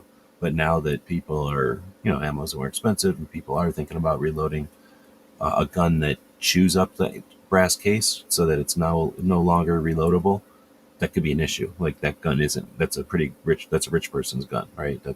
Not only are you only shooting that brass once, but nobody's shooting that brass again. Like you are making a conscious decision there to take that brass out of the equation. It can only go to recycling. So I don't know, but I'm only aware of that from back in the days of hanging out at the range. I've never been a big avid. I've never been a big. Never paid attention to the G3s, any of them. So do you know anything about these? Yeah, I mean, I've read what do you call it? I've only read about it. I've not done it myself. But they say, yeah, the fluted chamber leaves dents all around around the casing, making it difficult or impossible to reload. Hey, man, that's what you get for rocking a G3. Get a G1, or better known as an FAL, and it won't do it to your brass. Yeah, the Germans Sure. Don't adopted the G1. don't don't Yeah, fails also chew up brass? not like that. Okay. I mean, I do not remember. I didn't even. I don't. I must have shot mine a few times, but once I built mine. I don't know if I mentioned that. I built mine. So building it was not fun. I did not like building it. I really liked building other guns. I just never. I didn't like building that one. And man, is that thing huge? Just a giant gun. Mm-hmm. What, 24-inch barrel? I don't remember, honestly. I only had it for a very short amount of time, but it didn't fit in my safe for shit. It didn't fit in my safe, period. Like, I had to do stuff to get it. Actually, I had to put it in another safe, a cheap safe. I have an old ass cheap safe, and I had to put it in there where Hmm. I keep my, like what are they called, black powder. Um, Yeah. I guess they're just called black powder. I have some old replica black powder kit like the guns or whatever. So you can buy kit black powder guns from people that don't want them anymore for sometimes like $20. So I have a couple of Hmm. those, and those things are some of the longest guns I've owned. And then I got like a Nagant that's a long. So I've got one of them old ass, or from when we were all young. We all started with Hmm. just those metal boxes that you'd buy at the store. And one of my friends gave me Hmm. one that was just super long. Anyway, that's where I had to put that thing. And I didn't like that because it's in basically a metal shoebox. So, the first thing somebody's going to do is pry that open and then it'd have that foul. But it's also too nice. And I'm always saying, like, my guns are crammed into my safe. So they scratch each other up all the time. And that thing would have just got destroyed. So I didn't own it very long. Anyway. And it wasn't wood. I like the wood type, and I don't know if I just couldn't get the Hmm. wood because it was so long ago, or if whatever I had could not become the wood kind. I think I just anyway. So whatever the reason was, I was like, this is just it was black plastic. I mean, I have no problem with it. It's just that once I learned about the wood ones, I was like, oh, I want the wood kind. Oh, and fowls don't fold, right? The fowl stock don't fold for Yeah, no you reason. can get a you can get the paratrooper headphones. Okay, well, that's what I said. The The ones that I had didn't, and that's what bugged me Okay. because there's no reason for it to not fold. Like an AR, okay, you can understand why it can't fold because there's a stupid receiver extension with a massive spring and your buffer going back there. Like it can't fold because of that, unless you get that adapter thingy that lets it hinge out of the way. Like that's just not a gun that's ever going to fold. And there's a couple of other guns that have mechanical issues like that. But a FAL, like why you bother? It's same with an AK. I can't. I hate AK. Well, I don't hate all AKs with them, but most of the AKs with the fixed stock, I'm just like, why bother? You could make this fold. Why would you get a fixed stock when it could fold? Because no matter what stock you like, there's a folding version of it for the AK at least. Anyway, so that was another reason it wasn't hard to get rid of that foul. It was so long and I couldn't fold the stock on it. Oh, that's interesting. I'm gonna go out of section here. Oh man, we're way behind. If I think Scott's behind because he's talking about the CCC, and I don't think we're that far behind. It's only 7 minutes ago he Yeah, said. no. So you're not live, Scott. We'll hear that in like half an hour. Aldo is saying though, I won't buy a Baofeng for that reason. On Chinese electronic kill switches, I Mm, prefer Yaesu and ICOM for my radios. That's awesome. And I don't have any reason to doubt that that isn't a thing. I mean, a $26 radio that they're flooding our country with. I mean, I'm not saying it's nefarious, but at the same time, we can't be stupid about stuff. And those radios are everywhere. If you wanted to build some kind of weird mesh network, right, and you wanted to, why not offer a radio for $20 and tell everybody the sky's falling, buy a ham radio even though you don't know how to work it, and then just make sure your hmm. battery's charged all the time. Like how Apple does a lot of their shit because there's so many apples that they all talk to each other. There's like a whole Apple internet that doesn't need the other internet, like the internet that we all use. Apple has so many devices, phones and everything else out there that they have their own intranet or whatever you want to call that, like their own network. So yeah, why wouldn't Biofangs have that same thing going on? And think of how many people use them to like monitor. So in other words, they're just on all the time listening, and that means in the Hmm. background, if they wanted to, who knows what they're doing? Listening to Hmm. us is just one of many things. Because now they can pay attention to what you're doing, and I mean, we can get into whole security if you want, but yeah, that's a great point. Um, but at the same time, they're $25, $30 radios that are amazing. So I'm not going to say, I'll stop short of saying don't buy them, but at the same time, realize what you're buying. You're allowed to put stuff into a Faraday cage, right? You're allowed to put stuff into a big metal box when you're not using it. Oh, let's see. Scott's saying, I'm still go around here. Tucson is that are stamped with WPA. The road to Mount Lemon was built by the WPA. Oh, okay. I see what you're saying. Yeah. So I just incorporate everything that was done during that era into the CCC because that's probably what I learned when I was a kid. But in reality, there's other organizations like you were saying that did, chunks of, if not all of that stuff that I'm thinking of. All right, we're at 2:30. Um, oh, you'd have to have the stock pinned in New Jersey on your FAL. Have to have the stock pinned. Actually, I was talking to DSA about that. Um, because I'm like, I'd like to have an FAL because one, it's classic. Two, again, butts and seats. People will shoot it because it is the right arm of the free world. It's a classic. And it's a 7.62 by 51 battle rifle. Now, ammo's going to kick my ass, so I'll, try to get somebody else to just sponsor the ammo for the FAL. But having a thing in New Jersey would be a great thing at diversity shoot. It's right up there with having an M14 or, a M1A. Just a cool gun. Photos would be the thing. Photos would get people out there to shoot it. Um, but then we have to live with Jersey rules. And to have the lightweight FAL, it's not that much lighter, but it's still lighter weight, easier for somebody to pick up than the 24-inch barreled fixed stock, you know, Falkland Islands version. But it's like you have to have a stock pin, and it's not that much lighter. And lightweight and 7.62 by 51 really don't go together. So you might as well just get the regular one with the longer barrel and run it. But I also told him about the fact that we can have AOWs, and he could get one of us those with a 7.62 by, a 308 or whatever you want to call it, with a 12.5-inch barrel, and we can have a whole bunch of fun over at one end of the range creating flames with that Dude, son of a bitch. I mean, I know I've seen it in a movie, but I don't know if it's a real thing or not. But I know I've seen a FAL without a stock and with pretty short barrel, and it had like a Thompson, like the vert grip that the Thompsons had. It had something like that, so the guy was holding it up Mm-hmm. front. Is that a thing? Like you could make a? Would that be an AOW? I mean, Mm-hmm. technically it would be, but would that qualify No, for Jersey? no, the jersey would have to have the stupid brace on it and would have to have vertical thing on it. I Okay. told him about it, and according to the conversation we had at GunCon, he convinced his boss to do it because it was Jersey legal. And once it became Jersey legal, there are a lot of other places legal too. And then the boss saw it and was like, "That's pretty freaking cool." So, because of conversations I had on multiple occasions, there might be something new in the catalog for them.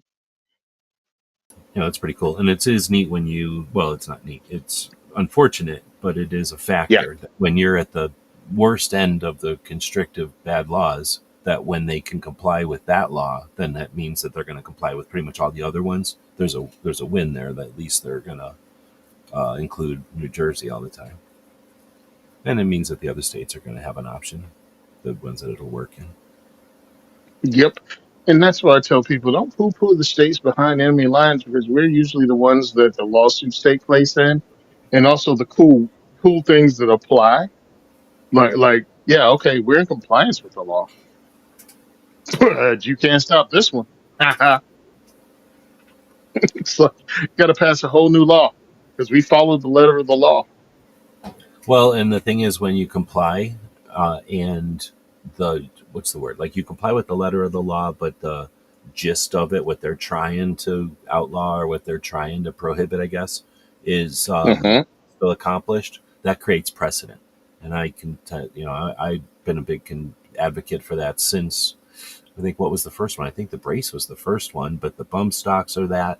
The braces is that. Hmm. We don't really have any FRT triggers that. suppressors there, but yeah, all those triggers and stuff for that.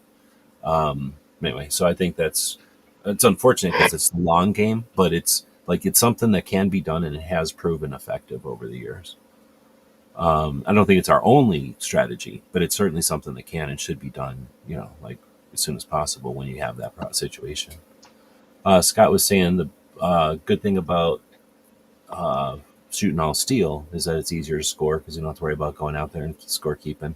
And I was bitching about but he's right. Like you don't have to worry about scorekeeping as much. It's just hit or misses. But then he also says the worst thing about it is putting all that steel away when it's hot here in Arizona. Hmm. And that I was not thinking about because you get out there and start shooting in the morning when it's kind of cool, Woohoo. and you Hmm. just go out there put the stuff out, and it was in a shed, so it's no big deal. But yeah, afterwards, like you need leather gloves and then sometimes a coat or something so it doesn't smack your arm or whatever. But yeah, you're putting away like hot, hot griddles. That's a good point. Um, and then this was a good thing that came up, and I totally missed it completely. So Aldo was saying Anderson lowers are nice for the cost. Ruger buying is a win. Oh, the question was from Scott. Here's a question for y'all. What do you think of the buyout of Anderson by Ruger?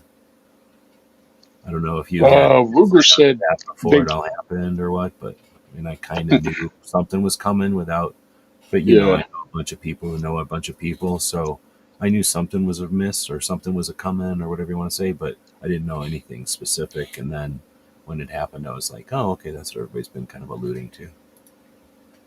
yeah, I just shot somebody that works for Madison a message today. I've been meaning to talk to him the last couple of weeks, and now that it is the news story and everything is out, I was like, "Yo, how you doing, dude?" Um, just waiting for an answer back. That was before we kicked the show off. But no, Ruger said they weren't making Anderson stuff anymore. Like Anderson's gone. So you Oh, want? I mean, I the thought they lures. said that they are keeping the brand. Last I got was no. They're using their manufacturing to do their thing with. Interesting. Okay. So that would mean that Anderson's become collectibles. Yeah, so I'm looking at them now, and I got an email talking about. Actually, I was on the page when we were talking. Anderson lures are on sale at a really cheap price, but I mean, is it a collectible? Well, eh,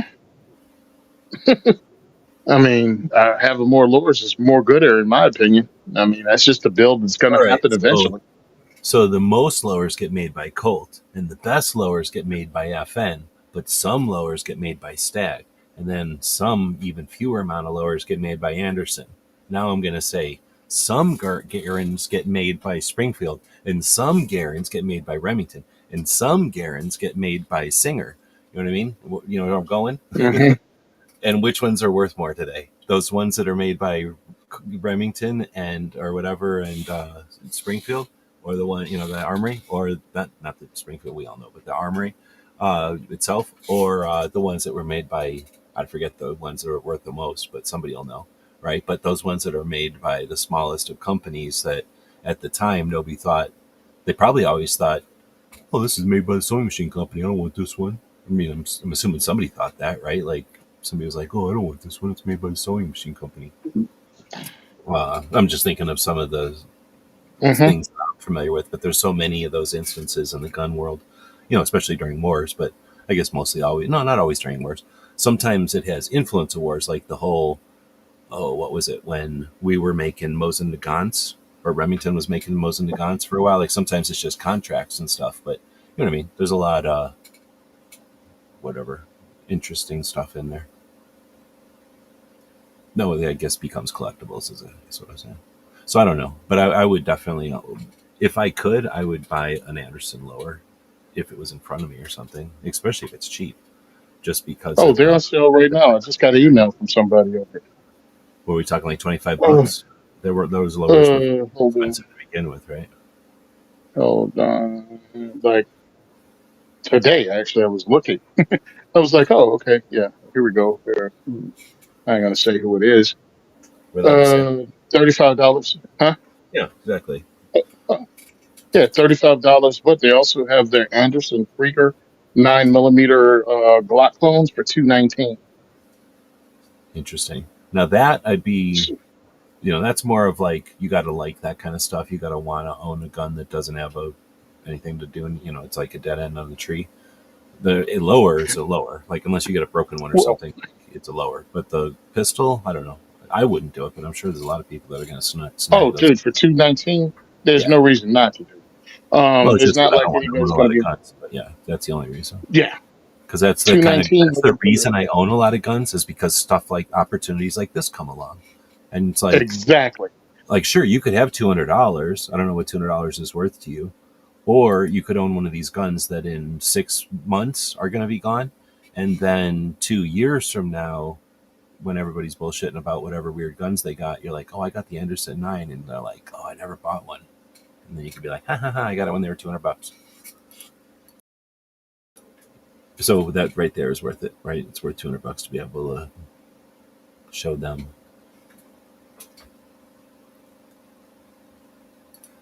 Oh, maybe I just read it wrong, or maybe I misunderstood when people were, because I don't think I actually heard anybody say it. I think I was just reading it wrong. Then Woods is saying that Ruger has said they are not going to make Anderson products, going to retool their machines and make Ruger stuff.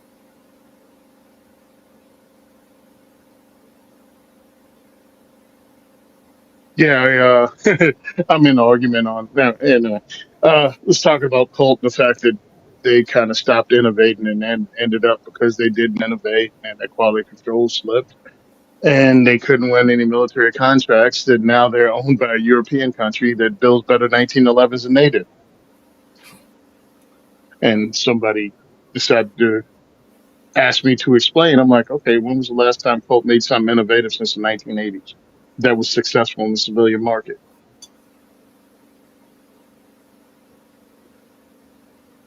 Yeah, that's pretty much what I thought too. Um, Yeah, it's Colt really like hasn't done too much. They played around with the little tiny 380 1911s. I don't know if that was the probably Mustang. before. Yeah, but that was Yeah. before your line, right? That was like in the 80s, I guess. Maybe. Hmm. But I think they started before the 80s, so they probably just fizzled out in the 80s. But to be, what's the word? Like, to be fair, no one was making carry guns back then. No one carried. And you basically made guns for the range, or you made guns for, like, I want to look like the movies because I want to own a gun that looks like the movies, or I want a gun to, I don't know, defend the home or something. But nobody was really buying or making guns for carry. And Yeah. until like the 2000s, really. My whole thing is this: stop with the BS with Colt. Colt's been romanticized, but Colt's been failing ever since freaking Samuel Colt died. All right, they they've been dependent on military stuff to get them through every war. They would have gone bankrupt, but right as World War I broke out, and that saved them. Then they went through the Great Depression. They were able to hang on because they made so much money doing World War I. They were still able to keep everybody working at the plant. They were one of the few places that didn't let people go, even though they had nothing for them to do. World War II came along. Again, they got contracts and they were able to stay afloat. They're about to go under again. Vietnam came along. Excuse me. Yeah, Vietnam came along and kept them afloat. They got the government contracts when they went from M16A1, M16A2, and then they lost it to FN. Civilian firearms, they made the 1911. They made the revolvers. They made the Python. But then all of a sudden, they started having strikes. The quality control of the Pythons fell off. Then they just became this Grail gun that was expensive that Colt hardly ever made. And then they stopped making the revolvers. Really, the Snake line died out. Um, they didn't do anything from the 80s until now with a polymer gun that was a success. Somehow they left that whole market alone like it was beneath them. Meanwhile, they were the number one selling guns in the country. Well, When and then Colt, don't forget about the Series 70. Like, they decided, oh, let's yeah, screw with the 1911 and make a bunch of people pissed. yeah, make a Series 80 with a worse trigger on the drop safety instead of just putting a titanium firing pin in it, and that would have done the same thing, and it could have kept the Series 70. What else did they do or didn't do well? Oh, they left the Wonder Nine thing alone because they tried to do it with the Colt Double Eagle and the Colt All American, I got two of to the give it worst to freaking Colt guns for they ever not built. getting on the 9mm fad. I'm going to give them that one. That's a They failed at getting on a 9mm fad. They didn't do it because it was something they didn't want to do. They sucked at it. Uh, Again, they bought the two. They made the two worst pistols ever. So Colt stopped innovating because they were catering to the fandom of the 1911 world, and people stopped buying those. So now what happened? Well, they got bought by a European company who well. makes who makes all of the above. You got everything from CZ shotguns to CZ handguns to CZ modern sporting rifles. Then you have their entire Dan Wesson line, who also makes revolvers. They make 1911s. CZ makes EDC guns. They make military type firearms. They got the CZ set. Like CZs go, this is how you should have been doing it all along, buddy. And they got smoked. And now they're a small part of CZ, and they still sell to the same people, but they don't have as much competition now because they got a big brother that can take over. So they could stick to making 1911s and the revolvers and subpart 1911s, revolvers, and I guess ARs. If anybody wants a Colt AR, that used to be the industry standard of AR-15s. But other things have come and passed by them on that too. Yeah, they were the industry standard when there was no. There was a lot of what's the word proprietary stuff going on in ARs. But as soon as they all sort of went to mil spec, or like agreed on mil spec as opposed to like the commercial receiver extensions, shit like that.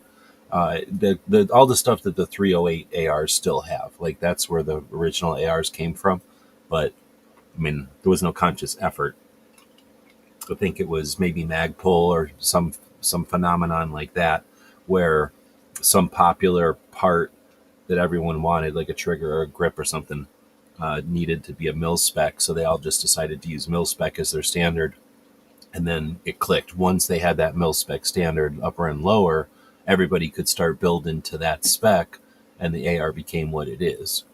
Um, where I don't know. Anyway, so I think that I don't disagree that Colt left it hanging there or like didn't move on, but I think that the reason they dominated was simply because this what's the word, like the playing field at the time was so chaotic that they were the only they were the big boulder in a big field of chaos. So like if you wanted anything that was going to be solid, you went with Colt, but that didn't mean Colt was better than anything.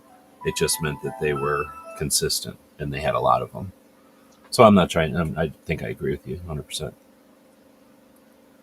But that's interesting. And I was going to also say, um, I mean, I think Colt himself is cool as hell. Like the guy himself, the dude was sort of like he was not just a gun guy. Of all the different gun inventors that I did a little bit of research on doing the playing card decks and some of the Minuteman University stuff years ago. Wow, that was years ago now. Anyway, that little bit of research that I did, there's some gun inventors that are boring and lame, and a lot of them that are super cool, like really interesting stories. And Colt's one of them. He did all kinds of things in his life, and he's like besides guns, but the company Colt kept his name, but he died before Mm-hmm. like even most of his guns that he designed even got popular. So he didn't get to see a lot of that. And as far as I know, there was no like Colt Junior. It immediately just became a No, company with the name there, Colt. there was a Colt. There was a Colt Junior. Oh, okay. But There obviously he was a doesn't Colt go Junior. on in history. He was like not all that, what I mean? I've never heard of Oh him. no, he But was a womanizer. He was a okay. womanizer, a drunkard, and he inherited the company. And he used to. His thing was having sex with other men's wives. He thought that was really You know the what this thing. sounds like? A 9mm enthusiast. And he died jumping out of a window, getting away from a friggin' husband. And the mother inherited the company and immediately sold it off Oh, I to a think I have heard. Ford. I And don't think I heard that yeah, exact piece there, but I think I have heard that the kid didn't do good, and then the mom ended up having it, sort of like Winchester. Like it, obviously when the guy who invents the thing passes or moves on, uh, somebody has to take over, and they never have the same passion or interest or level of commitment or mm-mm, something. But anyway, so that's interesting. I like I said, I've never really. I knew Colt was interesting, but from what I understood, the company just became corporate or whatever you'd call like run by a board of directors. And how can it have even anything like a finger on the pulse? So I think what you end up with is a um, like a corporate um, gun company. I think what you described as a corporate gun company can only react to market influence, and it has very little ability to um, to create interesting things. It can only react to things. So, like, I don't think Colt ever sat down and said, "Let's make the snakes. Let's make the snake guns a thing." I think that movies happened, and then they were like, "Oh, let's keep making them." They're like, "Let's polish that one up or something." You know what I mean? Like, I don't think that they sat down and made their Colt snake line what it is. I think that happened in culture, and then they were like, okay, and let's supply them. But I think the fact that they never did anything with them and they let them die and they went cheap on them and shit, like all the stuff you said, is like an indicator that they weren't like leading the way with that. There wasn't like the guy. Maybe I'm wrong because there is a whole book written on this that I think I even own, but I haven't read. Um, but that talks about, or you know what I'm saying. Like there's probably I think some indicator there that because they let it fail, that they just weren't cutting edge on that shit. I don't know if that's good or bad. I mean, it's just, we're allowed to have companies that just react, right? Like all our companies don't have to be Oh, some like, Iron Man, whatever it's called, Stark at the helm. Stark Industries. Yeah. Yeah. So my issue is this: when people run around acting like Colt gives milk, you know what I mean? It's like, well, it's Colt. Oh, no, Colt stopped being Colt. Oh, Angel sang a long time ago, and they've been living on a reputation of the 1911 and the M16. Anything after that, they Oh, and really then the didn't have single the Colt commercial made them success. equal, from like Yeah, yeah. that Oh, yeah. mythos or whatever from our culture from the beginning. Yeah, from American culture, the guns that you would get from a Colt are 1873, a 1911, and an AR. I don't care what generation. I mean, it's still pretty cool if it says Colt on the side. But if you and yeah, their revolver line. As long as you're talking about the snake line of revolvers, Diamondback, Python, all of those. Cool. They aren't somebody that, I mean, they didn't even put a red dot on the 1911. Like they didn't even innovate in the market that they had cornered, you know? Like, hell, they fell behind on the freaking single action army. Ruger was the one that got ahead and started making all that money in the 60s with the single action army because TV shows were popular. Colts Yeah. dragged all that stuff, all that tooling outside and let it rust after World War II. Yeah. Ruger exactly capitalized on all the stuff that Colt didn't do. And then when you think about it, Smith, you know, did everything that Colt didn't do with the snakes. Yeah. And then when it came time when Glock showed up and started making polymer pistols, Smith jumped on it so quickly that Glock sued him and won. But at least Smith went, hey, we got to make these polymer handguns because that's what law enforcement is buying. Um, and they were like, we got to get on this. We have to make these, what do they call them? Wonder Nines, because that's what these people want. And they started building the, Smith and Wesson metal semi-automatics, and they were still being beat by Glock because they couldn't come near that price point. So they made the polymer. Colt decided, yeah, we're going to make double stack too. We're going to make a double action only, one called a double eagle. It sucked. Oh, then we're going to make a double action, single action one called the All American, Colt All American. We'll get with not Ronnie Barrett. What's his name? Knights Armament. We're going to get with the guys from Knights Armament and build one. Oh yeah, it sucked too. So that was Colt's attempt to actually do anything, and they didn't even test the polymer thing as far as my memory is going because I didn't look it up. But so they did. They stopped innovating in the 80s, There's a Colt and Mustang that's polymer, and for some reason I'm thinking there's a Colt 1911, but I might be thinking of a Kimber. No, it's a Kimber. There's a yeah. polymer So Kimber. yeah, there's a couple polymer 1911s. One of them was made by ATI. It was horrible feeling. Um, so my issue was when you talk about Colt, is like Colt died a natural death, but it lived way longer than it should have, and it still lives on. It's Colt. It's just owned by CZ. But there's no singing when it comes to Colt. There's no, unless I'm looking for a 1911 that says Colt on the side. Really, they aren't built that nicely. If you want a really nicely built 1911, you can look at other companies that do it for less or do it for more. A friend of mine had the Colt competition. I was checking it out, and I'm like, wow, wow. I'm like, so the Smith makes a better one, I think. 1911. Um, Savage is out there making 1911s. Bursa is making 1911s. like that are decent, and you're looking at them going, this is well built. Why am I worried about this dancing pony on the side and paying this price? And I have this crap, this fit and finish and quality control that doesn't meet the price that I'm paying for it. It's like, is that dancing pony that important to me, or do I want a nicely finished gun like I can get from Smith, like I can get from Savage, Bursa, Sig, who else? Oh, T Sauce, depend, and they're all up and down the price range with the T Sauce, from $300 to $1,000. T Sauce has 30 different models. I'm like, why would you buy a Colt other than that? If you buy a used Colt from days when they had good quality control and they were great, I totally understand paying the price. But when I'm looking at the thing in the gun store right now, not for the life of me, outside of the dancing pony on the side, would I? Why do I want this gun? Oh man, he keeps saying that. He's a prancing pony. He's prancing. Prancing pony. I'm sorry. Thank you very much. Um, yeah. So I'm going to bring this up because this one came up earlier, 38 minutes ago to be precise. Oh, by the way, hey, Smeggy's out there. Tuesday nights, 9 p.m. Um, Aldo says stamp parts can be okay, but MIM parts is where I draw the line. Say no to MIM parts. Too many have broke on me. And that's where like, no, I'm not going to say all of them, but a lot of the ones that you mentioned there, because you pretty much mentioned all of them. Did you bring up Rock Island?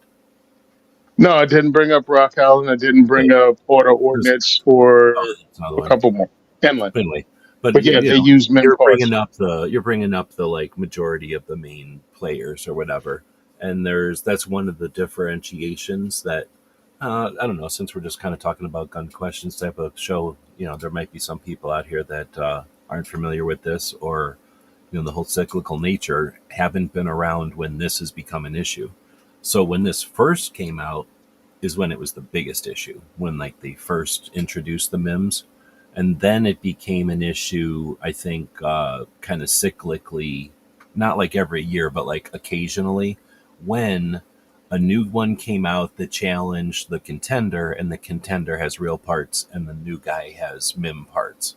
And of course, anybody new doesn't have time on the clock, or if they do, people are going to raise their eyebrows if the time on the clock is, uh, stellar performance and none of their parts break and kind of thing. Like no one's going to, even if it was true, people aren't going to, you're going to take it all with like assuming that they were easy on it or something.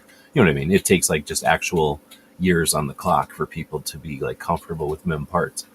That being said, I agree with Aldo. I don't like MIM parts personally, but I understand that that's probably hard to justify anymore. Like when they first hit the scene was like 2008 or some shit. So Hmm. they've been around for a while, and obviously the companies aren't all out of business and they haven't quit using them. But essentially, what we're talking about is metal injection molding or something, where they take Yep. powdered dust of metal and like blow it into a mold at heat and pressure, and it becomes a part. So kind of like I think of cast metal. I think of like a Dutch oven or something where it's made out of cast metal, versus you take a block of metal and you cut and whittle and shape it with drill bits or whatever, the shape that you want. So you get a complicated shape like a firearms receiver. It's usually not the receiver, it's usually some internal part. So you get some complicated internal part, and you either have to have a robot on a, 9 axis, well, probably not nine, but a 6 axis mill who's going to go in and like make part after part out of blocks of steel. And you're making, a block of steel into 80%. What do you call the little drill bit chunks that come off, like those shavings or whatever?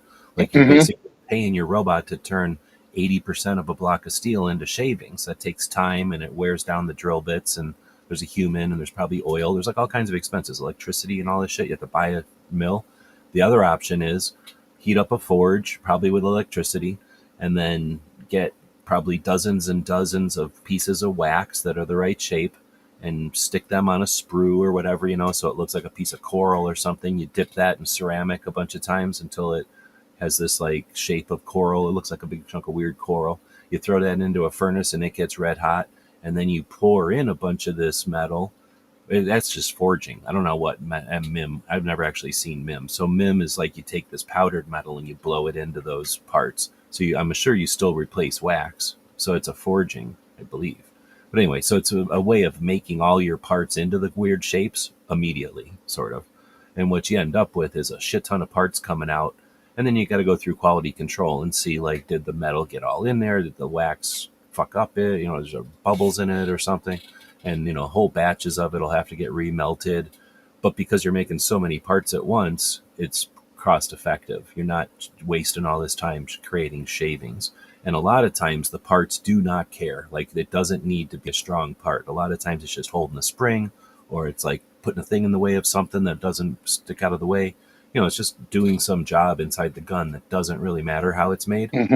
And then every once in a while, it does matter and a piece breaks. And how many times did it take a Hmm. piece breaking on the internet for someone to go, I'm never buying a MIM part? That's me, though. I'm never going Yep. to buy a MIM part. But, Yeah. and I don't know, like I say, it could have easily gotten way better processing by now, or like whole new developments in technology. I just don't pay attention, so I'm not buying a MIM part. But anyway, do you have a skin in that game? Well, no. I mean, I get it though because people talk about it all the time, and I totally understand where they're coming from because they had a bad experience or bad experiences with mem parts, and they don't want to play that game anymore. Now, I've read, and I'm probably using firearms myself that has mem parts in it. That they're a lot better and they last a lot longer, but that's still a selling point for a whole bunch of guns, including, I mean, hell, that's one of the things about the TSOS and why I got picked up by the Civilian Marksmanship Program, CMP, because they don't have any mem parts in them and they meet a really low price point that you can buy these 1911s that look just like the World War II. Everything about them is the World War II version from Ivor Johnson. Is that the one?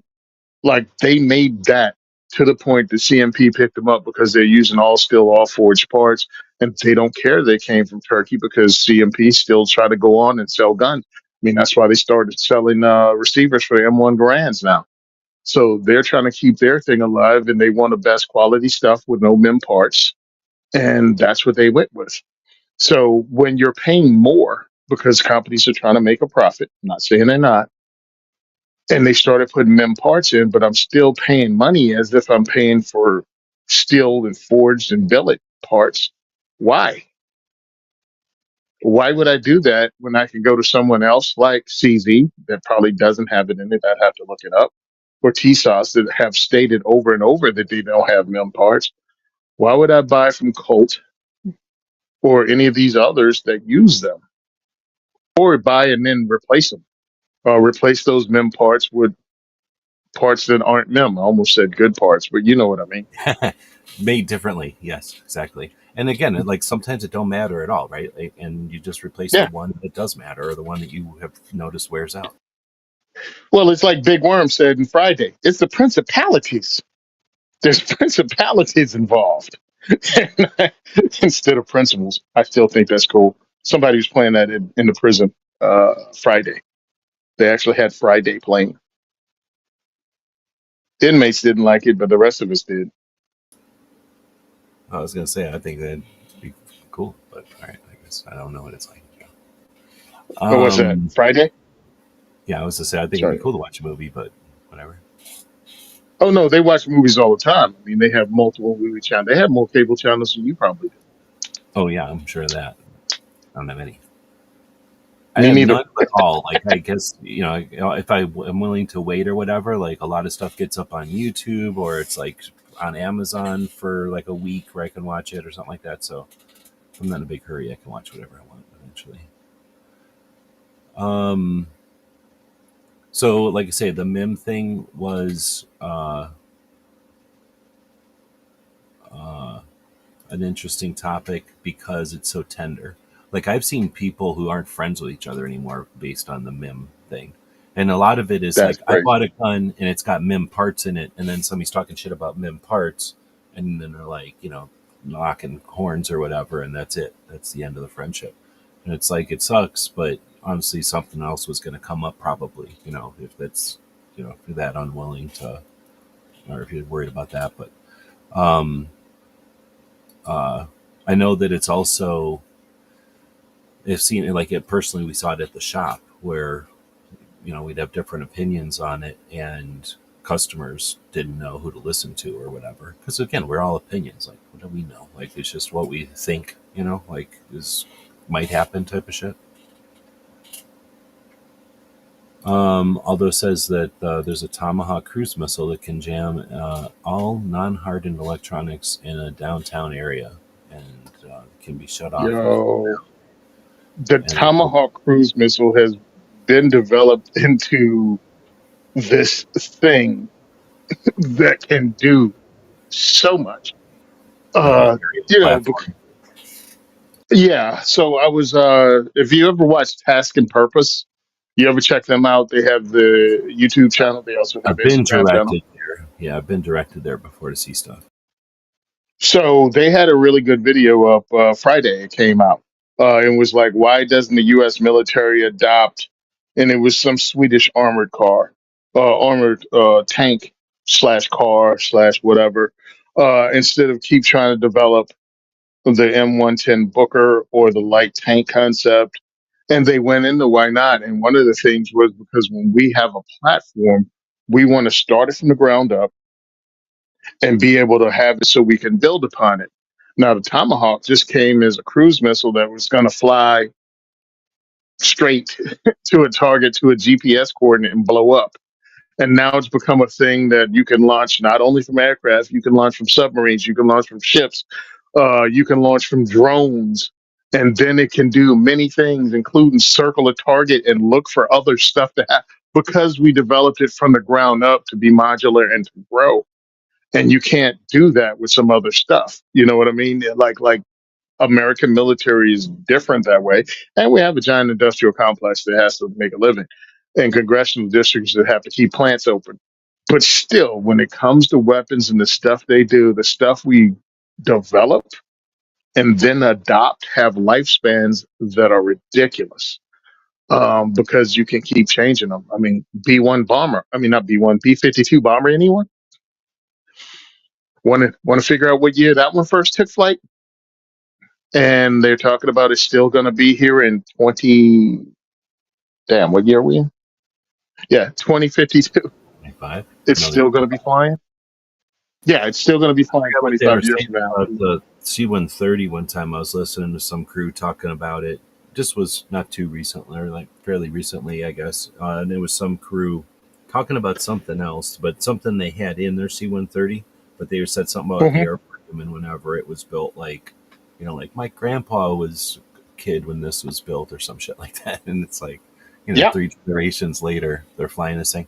But they're also like, Well, except for like a few pieces of metal, there's nothing about this plane that was from the whatever year it was built or whatever. Like it's mostly but how's this? C-130s are being built all the time. C-130Js are being built right now, coming brand new off the line. So you're flying the same model. Excuse me. right. Same You're airframe, flying the but same model. Yeah, yeah, but you're not saying B-52s. The last one come off in the mid '60s.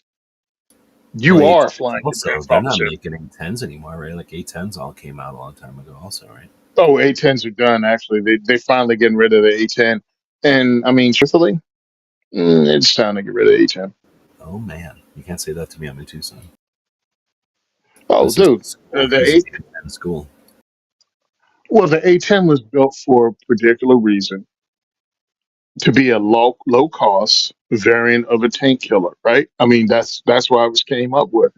And then they kept trying to make it do more and more things, but it was supposed to be a low cost, simple version, and now the price keeps going up and up and up to the point that that low cost is now a higher cost than another airframe might be able to do because the A10 is a one trick pony. It's close air support only. Now, when we were in during the Gulf War, the A10 didn't even have night fighting ability, but because the A10 pilots are badasses, they loaded a Maverick missile on and looked at the screen and flew using the Maverick missile at night, never unlocking it, just turning on the television on it so they could fly at night because they were badass. But when it came to put all the stuff in it, now you drove the cost up. So it's not that great of a deal anymore. And that's the problem. And now you're getting older airframes too. A lot of things are happening to kill the A-10 off. It's not because people hate it. It's just because the thing it started as, it's no longer that. Although it's saying the C-130 has palletized munition packs now for cruise Yeah. missiles. I'm sure we got them for Yeah. drones too, right? And he says the U.S. military modularity is a key to why we dominate, for sure. Yep. Yeah.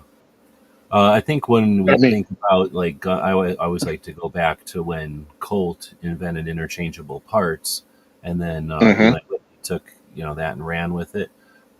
So it was guns that first figured out that the interchangeable parts was a good idea and that it's possible, and we figured out how to essentially we figured it out. We mastered that. So that was the first time that guns revolutionized industry. But yeah, I think our aviation and stuff same way. Like we just I don't know, something about the individual freedom, right? Like we can dream and then achieve. We don't have to be like ordered and then you know react to orders. yeah, the video is called is Task and Purpose on YouTube. Why doesn't the US just buy the CV-90?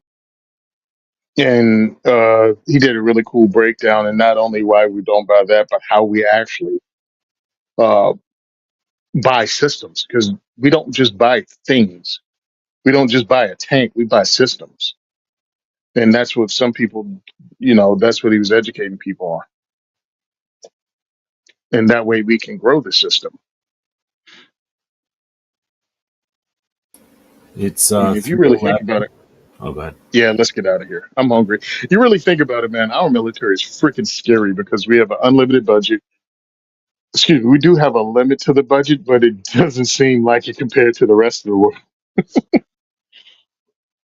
I was doing a We spend. thing the other day. I asked the robots. I forgot what chat I was either watching a chat, but I'll watch chats and then they'll bring up something, so I'll go ask the robot to clarify, or else I'll be in a chat and it's not that hard to go ask a robot a question, and then I did something like compare all the military budgets, and I can't remember exactly anymore, but ours is definitely we dwarf everybody else. Like you could pile most of the rest of the world together, and we probably still outmatch them uh, and but I think that's what's the word? Like it doesn't represent it well because it's not like we just have a bunch of forts here with a big wall around us. Like it's because we're basically because we are in places where they don't have any army. The reason they don't have any army is because we do. So we're really spread thin all around, as opposed to what it kind of implies that we have this big, massive standing army that we're ready to defend. In reality, we're helping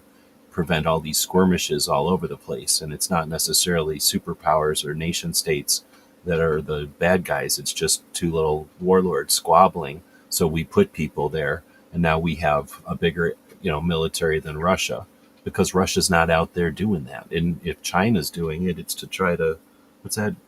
I forget what they call the road initiative or whatever. They're doing it hmm with intent of Silk Road create Initiative. Yeah. to create like more trade routes for themselves. Like we're doing it to try to, stop people from bullying each other, and maybe to free up some kind of resources that the country has. Like in other words, we're there to break up the fight, but we're there instead of somewhere else because they got some resources that the world needs. And you can hmm call that greedy if you want, but it's also like the reason that we free up things like lithium so that Europe can have hmm lithium. Like everybody's bitching about Syria.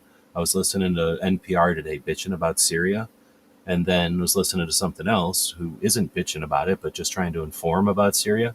And like there's the lithium deposits in Syria are enough to supply everything Europe ever wants to do for decades. And think about what Europe wants to do with batteries. So everybody's like, oh, we're just over there fucking with Syria. I'm like, no, we're trying to freaking calm the shit down so that they can just be capitalists and sell their damn lithium to the world and everybody can shut up about batteries. But again, when they're trying to sell papers, nobody wants to just hmm hostilities end. They want to say, all you care about is the resources. So anyway, or that all you have is the giantest military inventories. But again, like we have this massive military inventory because, like Canada, they don't have any, and Mexico's not really worried about an invasion, are they? Because they've got us next door. So it's like, yeah, we have a big military, but it's because we got this massive umbrella over a ton of countries that don't have to worry about a military. Anyway, Exactly. I'm not trying to justify nothing other than a lot of people like to try to make it more binary than I think it needs to be, especially when you talk about our massive military budget. Sure, we can take big chunks out of it, but some of the stuff that we are impressed by is because we have giant funds to be able to do stuff. Anyway, you can see Syria is critical to stopping ISIS yet too. A real thing. Stadley has lots to do with oil. Yeah. I just happened to hear about the lithium thing, but I know there's a lot more going on in those regions than just, single resources.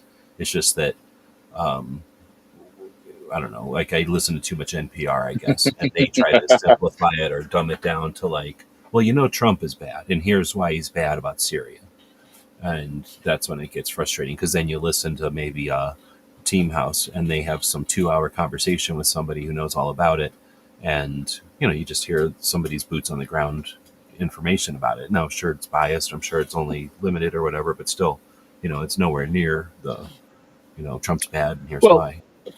listen, NPR is funny because they depend on the low information person to think they're really being educated. Like, no, we're going to speak slowly into the mic and enunciate really well and give you a well produced piece.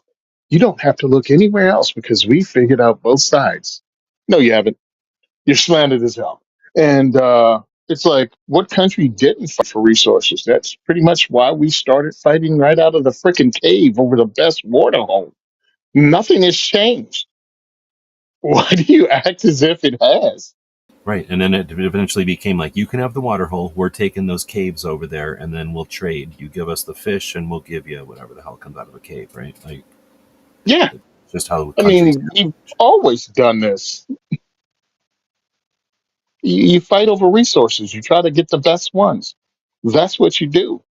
No one wants to be brokey brokerson. Nobody fighting over. Oh, never mind. I was going to say no one's fighting over Haiti. Never mind. Now, I don't want to leave it on a depressing note. Have I asked you, did you see the interview with Sean Ryan with the Lieutenant General from the Air Force talking about new technology? No, I thought you were going to talk about Sean Ryan and Newsom, but no, I didn't see that. No, I mean I know Sean Ryan has some like major people on, but this one, it was called the title of it said something like mining helium-3. The Chinese are mining helium-3 on the moon, and everything about that was like, what the heck is this? So I listened to it, and it's the Lieutenant General from the Air Force. His job was to acquire new technology for like a number of years, like for a long time. So that's literally his job for the Air Force as a general, was to hear about or know about new technology and decide what to acquire for the Air Force. So in this Mm, interview, he talks about all kinds of interesting shit, and then talks about once he retired, and well, some of it was his concerns about what the Air Force passed on, and which means just because we pass on it hmm doesn't mean that the other countries say, oh, well, let's not pursue that because the U.S. didn't. So when you get into some of these things that seem like science fiction or seem like, oh, well, we can't do that. Again, like, would anybody have thought in 1980 what an iPhone 14 can do? You know what I mean? That would have been science fiction. That'd have been like, you're talking Star Trek, Grandpa. Like, nobody can make a little piece of glass with some holes in it and a couple of buttons. Not just be a phone, but be everything else an iPhone 14 can be, or whatever the new iPhone is. So anyway, so thinking about that going forward, that's all I wanted to throw out there is that what you were just talking about, limited resources and fighting over resources, are literally, like you say, like that's what culture, society, what, I don't know what the right word is, but like that's hmm what we are today is from all that kind of fighting, and then miscommunications and exploitations, and then all the good stuff from that too, right? Like sharing, and then like the peace agreements and all the years and decades of peace, because we really only have wars occasionally. Like the wars are the punctuation, but the rest of the time is peace, right? and most of the time we have progress. And that's all I'm getting at is that after listening to this interview, and I highly recommend everybody check it out. Oh yeah, so you've heard this one, Aldo. I'm curious to see what you think of some of this tech that he was talking about. But the guy's name is Steve. I'm not gonna be able to pronounce that name, Quast or something. Super No, no. interesting though. And he talks about like the Tesla, the guy Tesla and Edison, right? Like back in the old days, Mm-hmm. Tesla was all about sending power through radio waves. And nobody wanted to Mm-hmm. pursue that at the time because you can't regulate that or you can't meter that. So he's talking about how the that technology does exist. So when you start to think about putting a satellite in space that's just a big, like let's say a solar energy farm up in space, and you can beam the power down to the planet Earth or whatever. Now you don't have to make a power plant. You don't have to make like a dam. You don't have to have like a nuclear power plant or nothing like that. You can literally just beam power down. Like that's technology that seems like science fiction, but we're very close to. Then he talks about how uh, the technology that Elon came up with to be able to reuse a rocket, how they land their rockets instead of letting them fall into the ocean and be just, recycled or whatever, how they literally reuse the rockets all the time. That technology, that reduction in cost of lifting hundreds of tons of weight into space, will allow us to stage, I'm assuming stage, he doesn't really talk about it, but eventually get to a point where once those rockets are commonplace, the same way that the space shuttle or any other rockets into space have become commonplace, once you're able to get payloads into space at a fraction of the cost, now you can send a payload into space, like let's say 100 tons into space, and then not quite take it into space, take it into the atmosphere where all the oxygen is Mm-hmm. gone, and now you can travel at Mach 22 through that level of the atmosphere or the level of elevation. I don't know if that's still atmosphere anymore. But anyway, you can travel at massive speeds because you have no wind resistance. So now you can shoot up into that elevation, book to wherever you need to be, and then just drop back down to the earth with gravity. And now you can get 100 tons of material anywhere on the planet within an hour. So now we're talking any kind of national emergency or like tidal wave or any kind of shit like that. The world will be able to react to that as a world and be able to launch and produce needed shit right where it needs to be within an hour. What kind of future world is that? You know what I'm saying? Then he also talks about using technology to pull water out of the atmosphere. So we have Mm-hmm. oceans and then we have the air, and air is a shit ton of water. So once you can pull water out of the atmosphere, pretty much you can do that anywhere. You don't need a river or a well or any kind of spring or anything like that to create water. And that technology already exists, and he's already invested in that. And they have things about the size of an air conditioner that can produce 10 gallons of water a day. And then, or I should say, a thing of the size of a microwave can do 10 gallons a day. A thing the size of a refrigerator can do like 100 gallons a day. So these machines exist. So going forward, as these things propagate, we're going to see Mm-hmm. less fighting for resources and less, like, oh, a flood happened and now we're going to be fighting with our neighbors because, everything got fucked up. When the world can say, oh shit, a flood just happened. Sorry about that. Here's 100 tons of supplies. It's just a different world. And once, you know what I mean? Like, we're not um, uh, fighting for some of that shit that our grandparents had to fight for. Maybe that's the way to say it. True.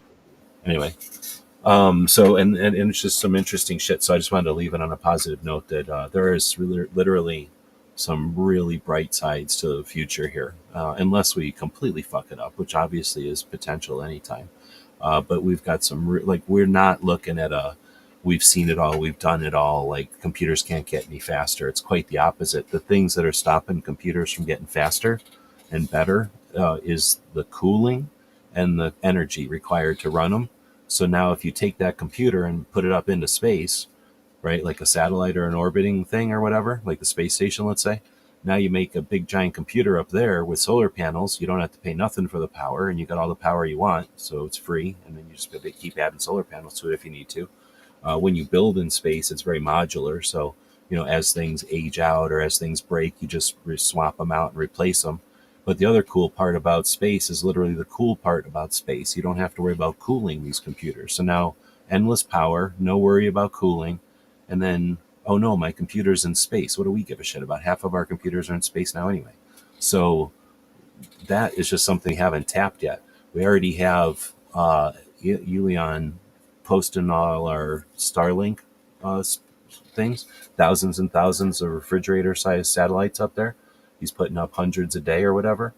Once he puts his mind to something else or the next Elon, like you think he's the last guy to go into space? Like all he did is break new ground. He was the Henry Ford of space. What's it going to look like when we have Corvettes going into space or we have Chevy pickups going into space? You know what I mean? We got Model T Yeah. Fords, and I can get internet anywhere on the planet now with my Starlink for $50 a month, and it's the size of a piece of paper. So anyway, the future's so bright we got to wear shades. It's going to be pretty awesome. Like I envy the kids that are just getting born now because they're going to have a lot of cool options, and the planet is going to be cleaner than it's ever fucking been. And not because we're restricting our carbon credits, but because we're going to be able to take all the nasty stuff, all of our power creation, and put it up into space where there's like not even an issue. It's just pending. Anyway, it's pretty much over. We can all just spend, spend, spend because the grandkids will pay the credit card bills off. Yeah, that's always been the case. Let's not act like it hasn't. Let's not act like it hasn't. Ah, so yeah, let's get out of here because I want to go ahead and get dinner. Look, we tried to get I out there just was. before 4 hours, and we kind of did. It's only 3 hours and a We half. kind of did. Yeah, exactly. See, I was just actually booking live fire media. I don't know if you know him Sorry, I because was reading. DJ figured out my Timbuk 3 lyrics that I was saying before. yeah. So live fire media is a friend of mine, Dave from High Point. He's started putting out. I think he's up 15 episodes now. He's on with Hunter Elliott from Range Hot, and they do a show. And he just asked me to come on Wednesday. Mainly because Oh, that same cool. conversation we had about cult, I was having it with Hunter because he's a cult fanboy, and I just like poking him with a sharp stick. So I'll say whatever I have to say just to get him going. I don't even have to believe it. Uh, I mean, It's the internet. and plus well, it's also my pet peeve that everybody holds cult up, and I'm like, yeah, I totally get it because I was one of them until I started doing more and more, and then I'm like, they're better guns. They're better guns by other people, and they screwed it up to the point it's not even American owned company now. Without getting all into it, that is a thing. I keep trying to bring that up when people will. It's like 2020 hindsight or whatever you'd call like the idea that like, well, now we have this massive selection. Like back in the 90s, we didn't have the massive selection, so they by default they were cool than Hmm. the other stuff that was either out of the price range or just not cool at all. But anyway, Yeah, you're dead yeah. right. You But had the choice nowadays, between, nowadays when they yeah. didn't do nothing to change, just nostalgia is all they got on their side. It's like literally it. That was the line I just sent him. If you go to episode 15, you can see the comments. I was like, Colt went from being the 1911 company to being a 1911 company. Back in the day, you either bought a Colt or you bought a Star. That was it. hmm Actually, it wasn't like you had these choices. You went to the gun shop, and what they had in front of you is what you could have bought. Yeah, people act Yeah. like again, like we had options, like we go home and find it online. No, no, no. Like if you had gun No. shops, you go to two gun shops, but otherwise you went to your gun shop, and often that was like maybe I don't know, like the guy like Toby when he was doing like the woodworking and craft. What do you call like building people's cabinets and stuff in their homes, and in the side he was doing a gun shop. So like you'd go there, during business hours, and sometimes they'd be there, sometimes they weren't. I've been to like a number of gun shops that way, like definitely more than a handful, where it's just like a sideline business. Anyway, that was a lot more common back in the day, and Yep. the idea of having a big giant store. Your big giant store was like your Kmart that had guns, and that would be kind of like today. Like if a big box store has guns, it'll be whatever, like a Mossberg 500, it'll be a Remington 700, it'll be a Ruger 1022, base model, stock model of whatever, or maybe a store model or something. But anyway, so you wouldn't have these like giant sporting goods stores unless you lived in a town that happened to have one. Often it was just a little gun shop. Maybe you could drive to another town or two and have like an option of four little gun shops. Unless you live by a big ass city, you probably only had like three or four gun shops back in the old days that were reasonable. So yeah, if you wanted to buy a 1911, guess what options were? Like whatever those four gun shops had. Maybe one of the gun shops could order something, but I mean, I remember a lot Yep. of times it was like, oh, look what there. I'm going to put that on layaway or whatever, or put that on, consignment, or not consignment, I guess it's layaway. And, you go in Hmm. there every so often with your dad and, put another couple of bucks down or with your uncle. And, my dad would go with my uncle or whatever. I don't know who's putting money down on what because I wasn't paying attention. But, that's the kind of shit you would do is you'd go to the gun shop and drool about whatever they had. It wasn't like now where you just know that anything is available, just depends on what internet site you want to go to or which website How much works money you had? Yep. FFL. Yeah, exactly, and how much you want to spend really. And heck, today you can even not even see something for sale, right? Like it's not for sale anywhere, but you could put out on the forums, I'm interested in this, and potentially have someone come to you and say, hey, I didn't have this listed anywhere, but I heard you want it and I'm willing to sell it. So 100%, dude. This is so. When I continually tell people we're in the golden age of firearms, it's not just because of the options we have available; it's the different ways to get them, to hear about them, to learn all of it. Um, it's crazy, and it's great at the same time. But it's not great for companies who don't want to innovate or change. So we always done it. Cool. Bye. Delton gone. Uh, who else? I forgot the other one. There was a couple of more companies that. Oh, Wyndham Weaponry. I love their story. I love everything about them. They were the original Bushmaster, then become Wyndham Weaponry. Uh, but they had to close down because they changed nothing. They were still offering the same guns. They didn't change up at all, and they died out. And I guess this was, there were Cola Wars. This is the AR Wars. That unless you're innovating, nothing's happening. Unless you're bringing something to the table nobody else is. High Point right now is starting to sell ARs, and I like it, but because it's High Point selling ARs, a company that did price point firearms, or doing a price point AR, but giving you a completely mil spec AR. Like this is a great base gun for you to start at. Not the cheapest gun you can buy. They're giving you a mil spec. You can put parts on it from everywhere because this is mil spec. Dance with it all you want, or leave it alone and have a lifetime warranty. Like right. actually, they're still figuring out the lifetime warranty and how they want to work it with an AR. Like which parts will they cover that you changed out? You know what I mean? Like if you put a new trigger in it, it should still be covered by the lifetime warranty.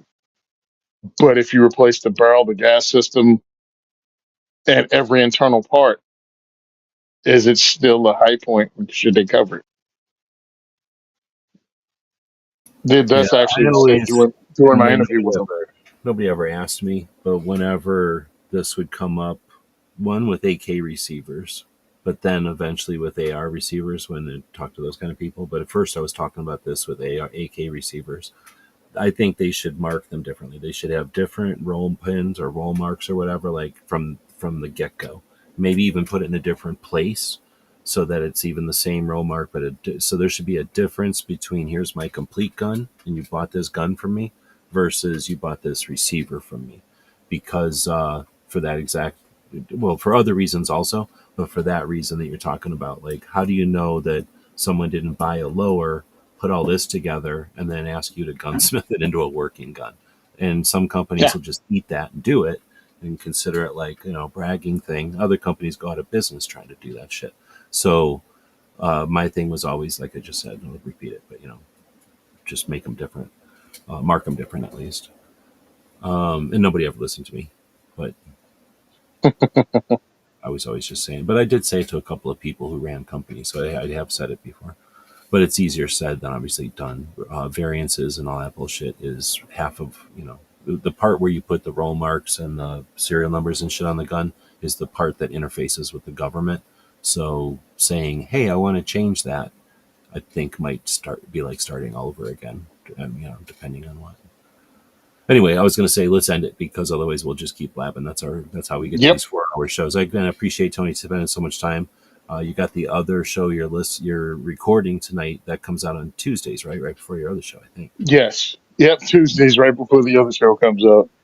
But let us know and what's going on, and then we'll wrap it up with Tony. But everything, thanks to everybody for joining us. Got lots of great questions out there.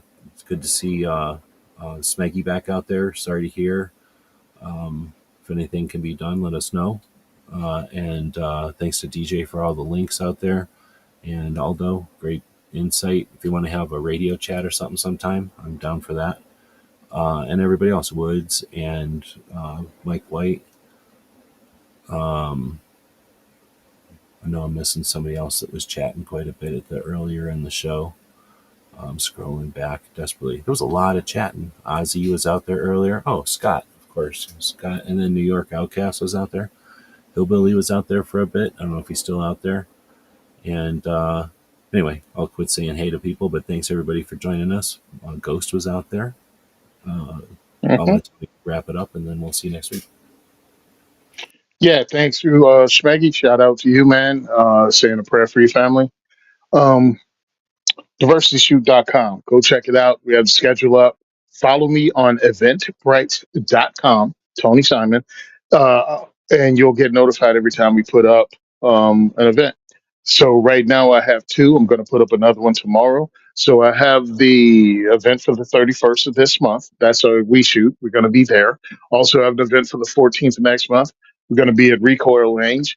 And I'm going to put up the one for 28th of August, and that's going to be at Gun for Hire Range. So I'm trying to keep the whole summer laid out so people at least know a month ahead of time, because I know you're in and out and doing things with the kids, and you might not be able to make this one, but the other one snuck up on you. So I'm just going to keep putting out every day that we have events coming up, and you should really check the website and pick up your tickets now, because again, it will get away from you.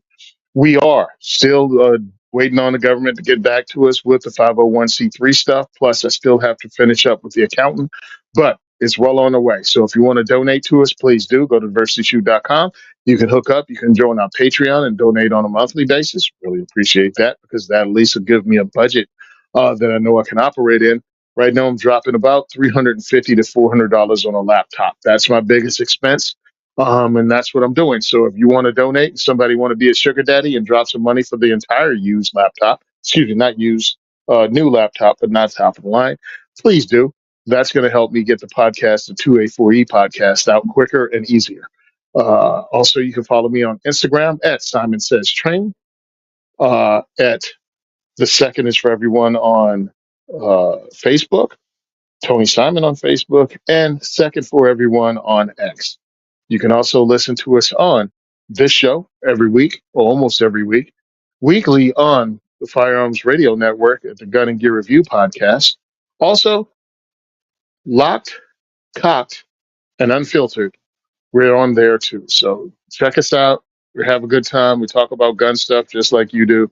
And I appreciate me being on here, G Webs, every week for longer and longer shows, it seems. But thanks a lot for everybody for listening. Right on. Yeah, it gives us a chance to like explore a topic. Obviously, none of us are getting paid by anybody out there. We're getting paid to do other things in our life, so we can say what we want freely. So I appreciate, the time that you're putting in here with all that other stuff you're doing. Yeah, to DJ's Yeah, got some links out there for the PayPal. We're capitalists. I'm gonna be Exercise in I'm our gonna be speaking at financial. goals. Oh, what happened? I'm lost. I'm gonna be speaking at goals. I let you know that. So goals is coming up in August. You guys want to go and be in Tennessee with us? I'd like it. And if you're a content creator, you can go to the range there. They have a content day. Hello? Yep. I don't know if you're hearing me. Give us some feedback out No, there. I You wasn't. guys hear both of us? What's weird is it says that we're both good, strong signals, but you're not hearing me? Oh well, I do now. Yeah. So Oh, hopefully okay. we didn't talk over each other. I think we did for a minute there, but I think we all got it figured out. But anyway, thanks everybody for joining us, and we'll see you in about a week ish. No, about a week. I gotta figure out where the button is. Figure out where the button.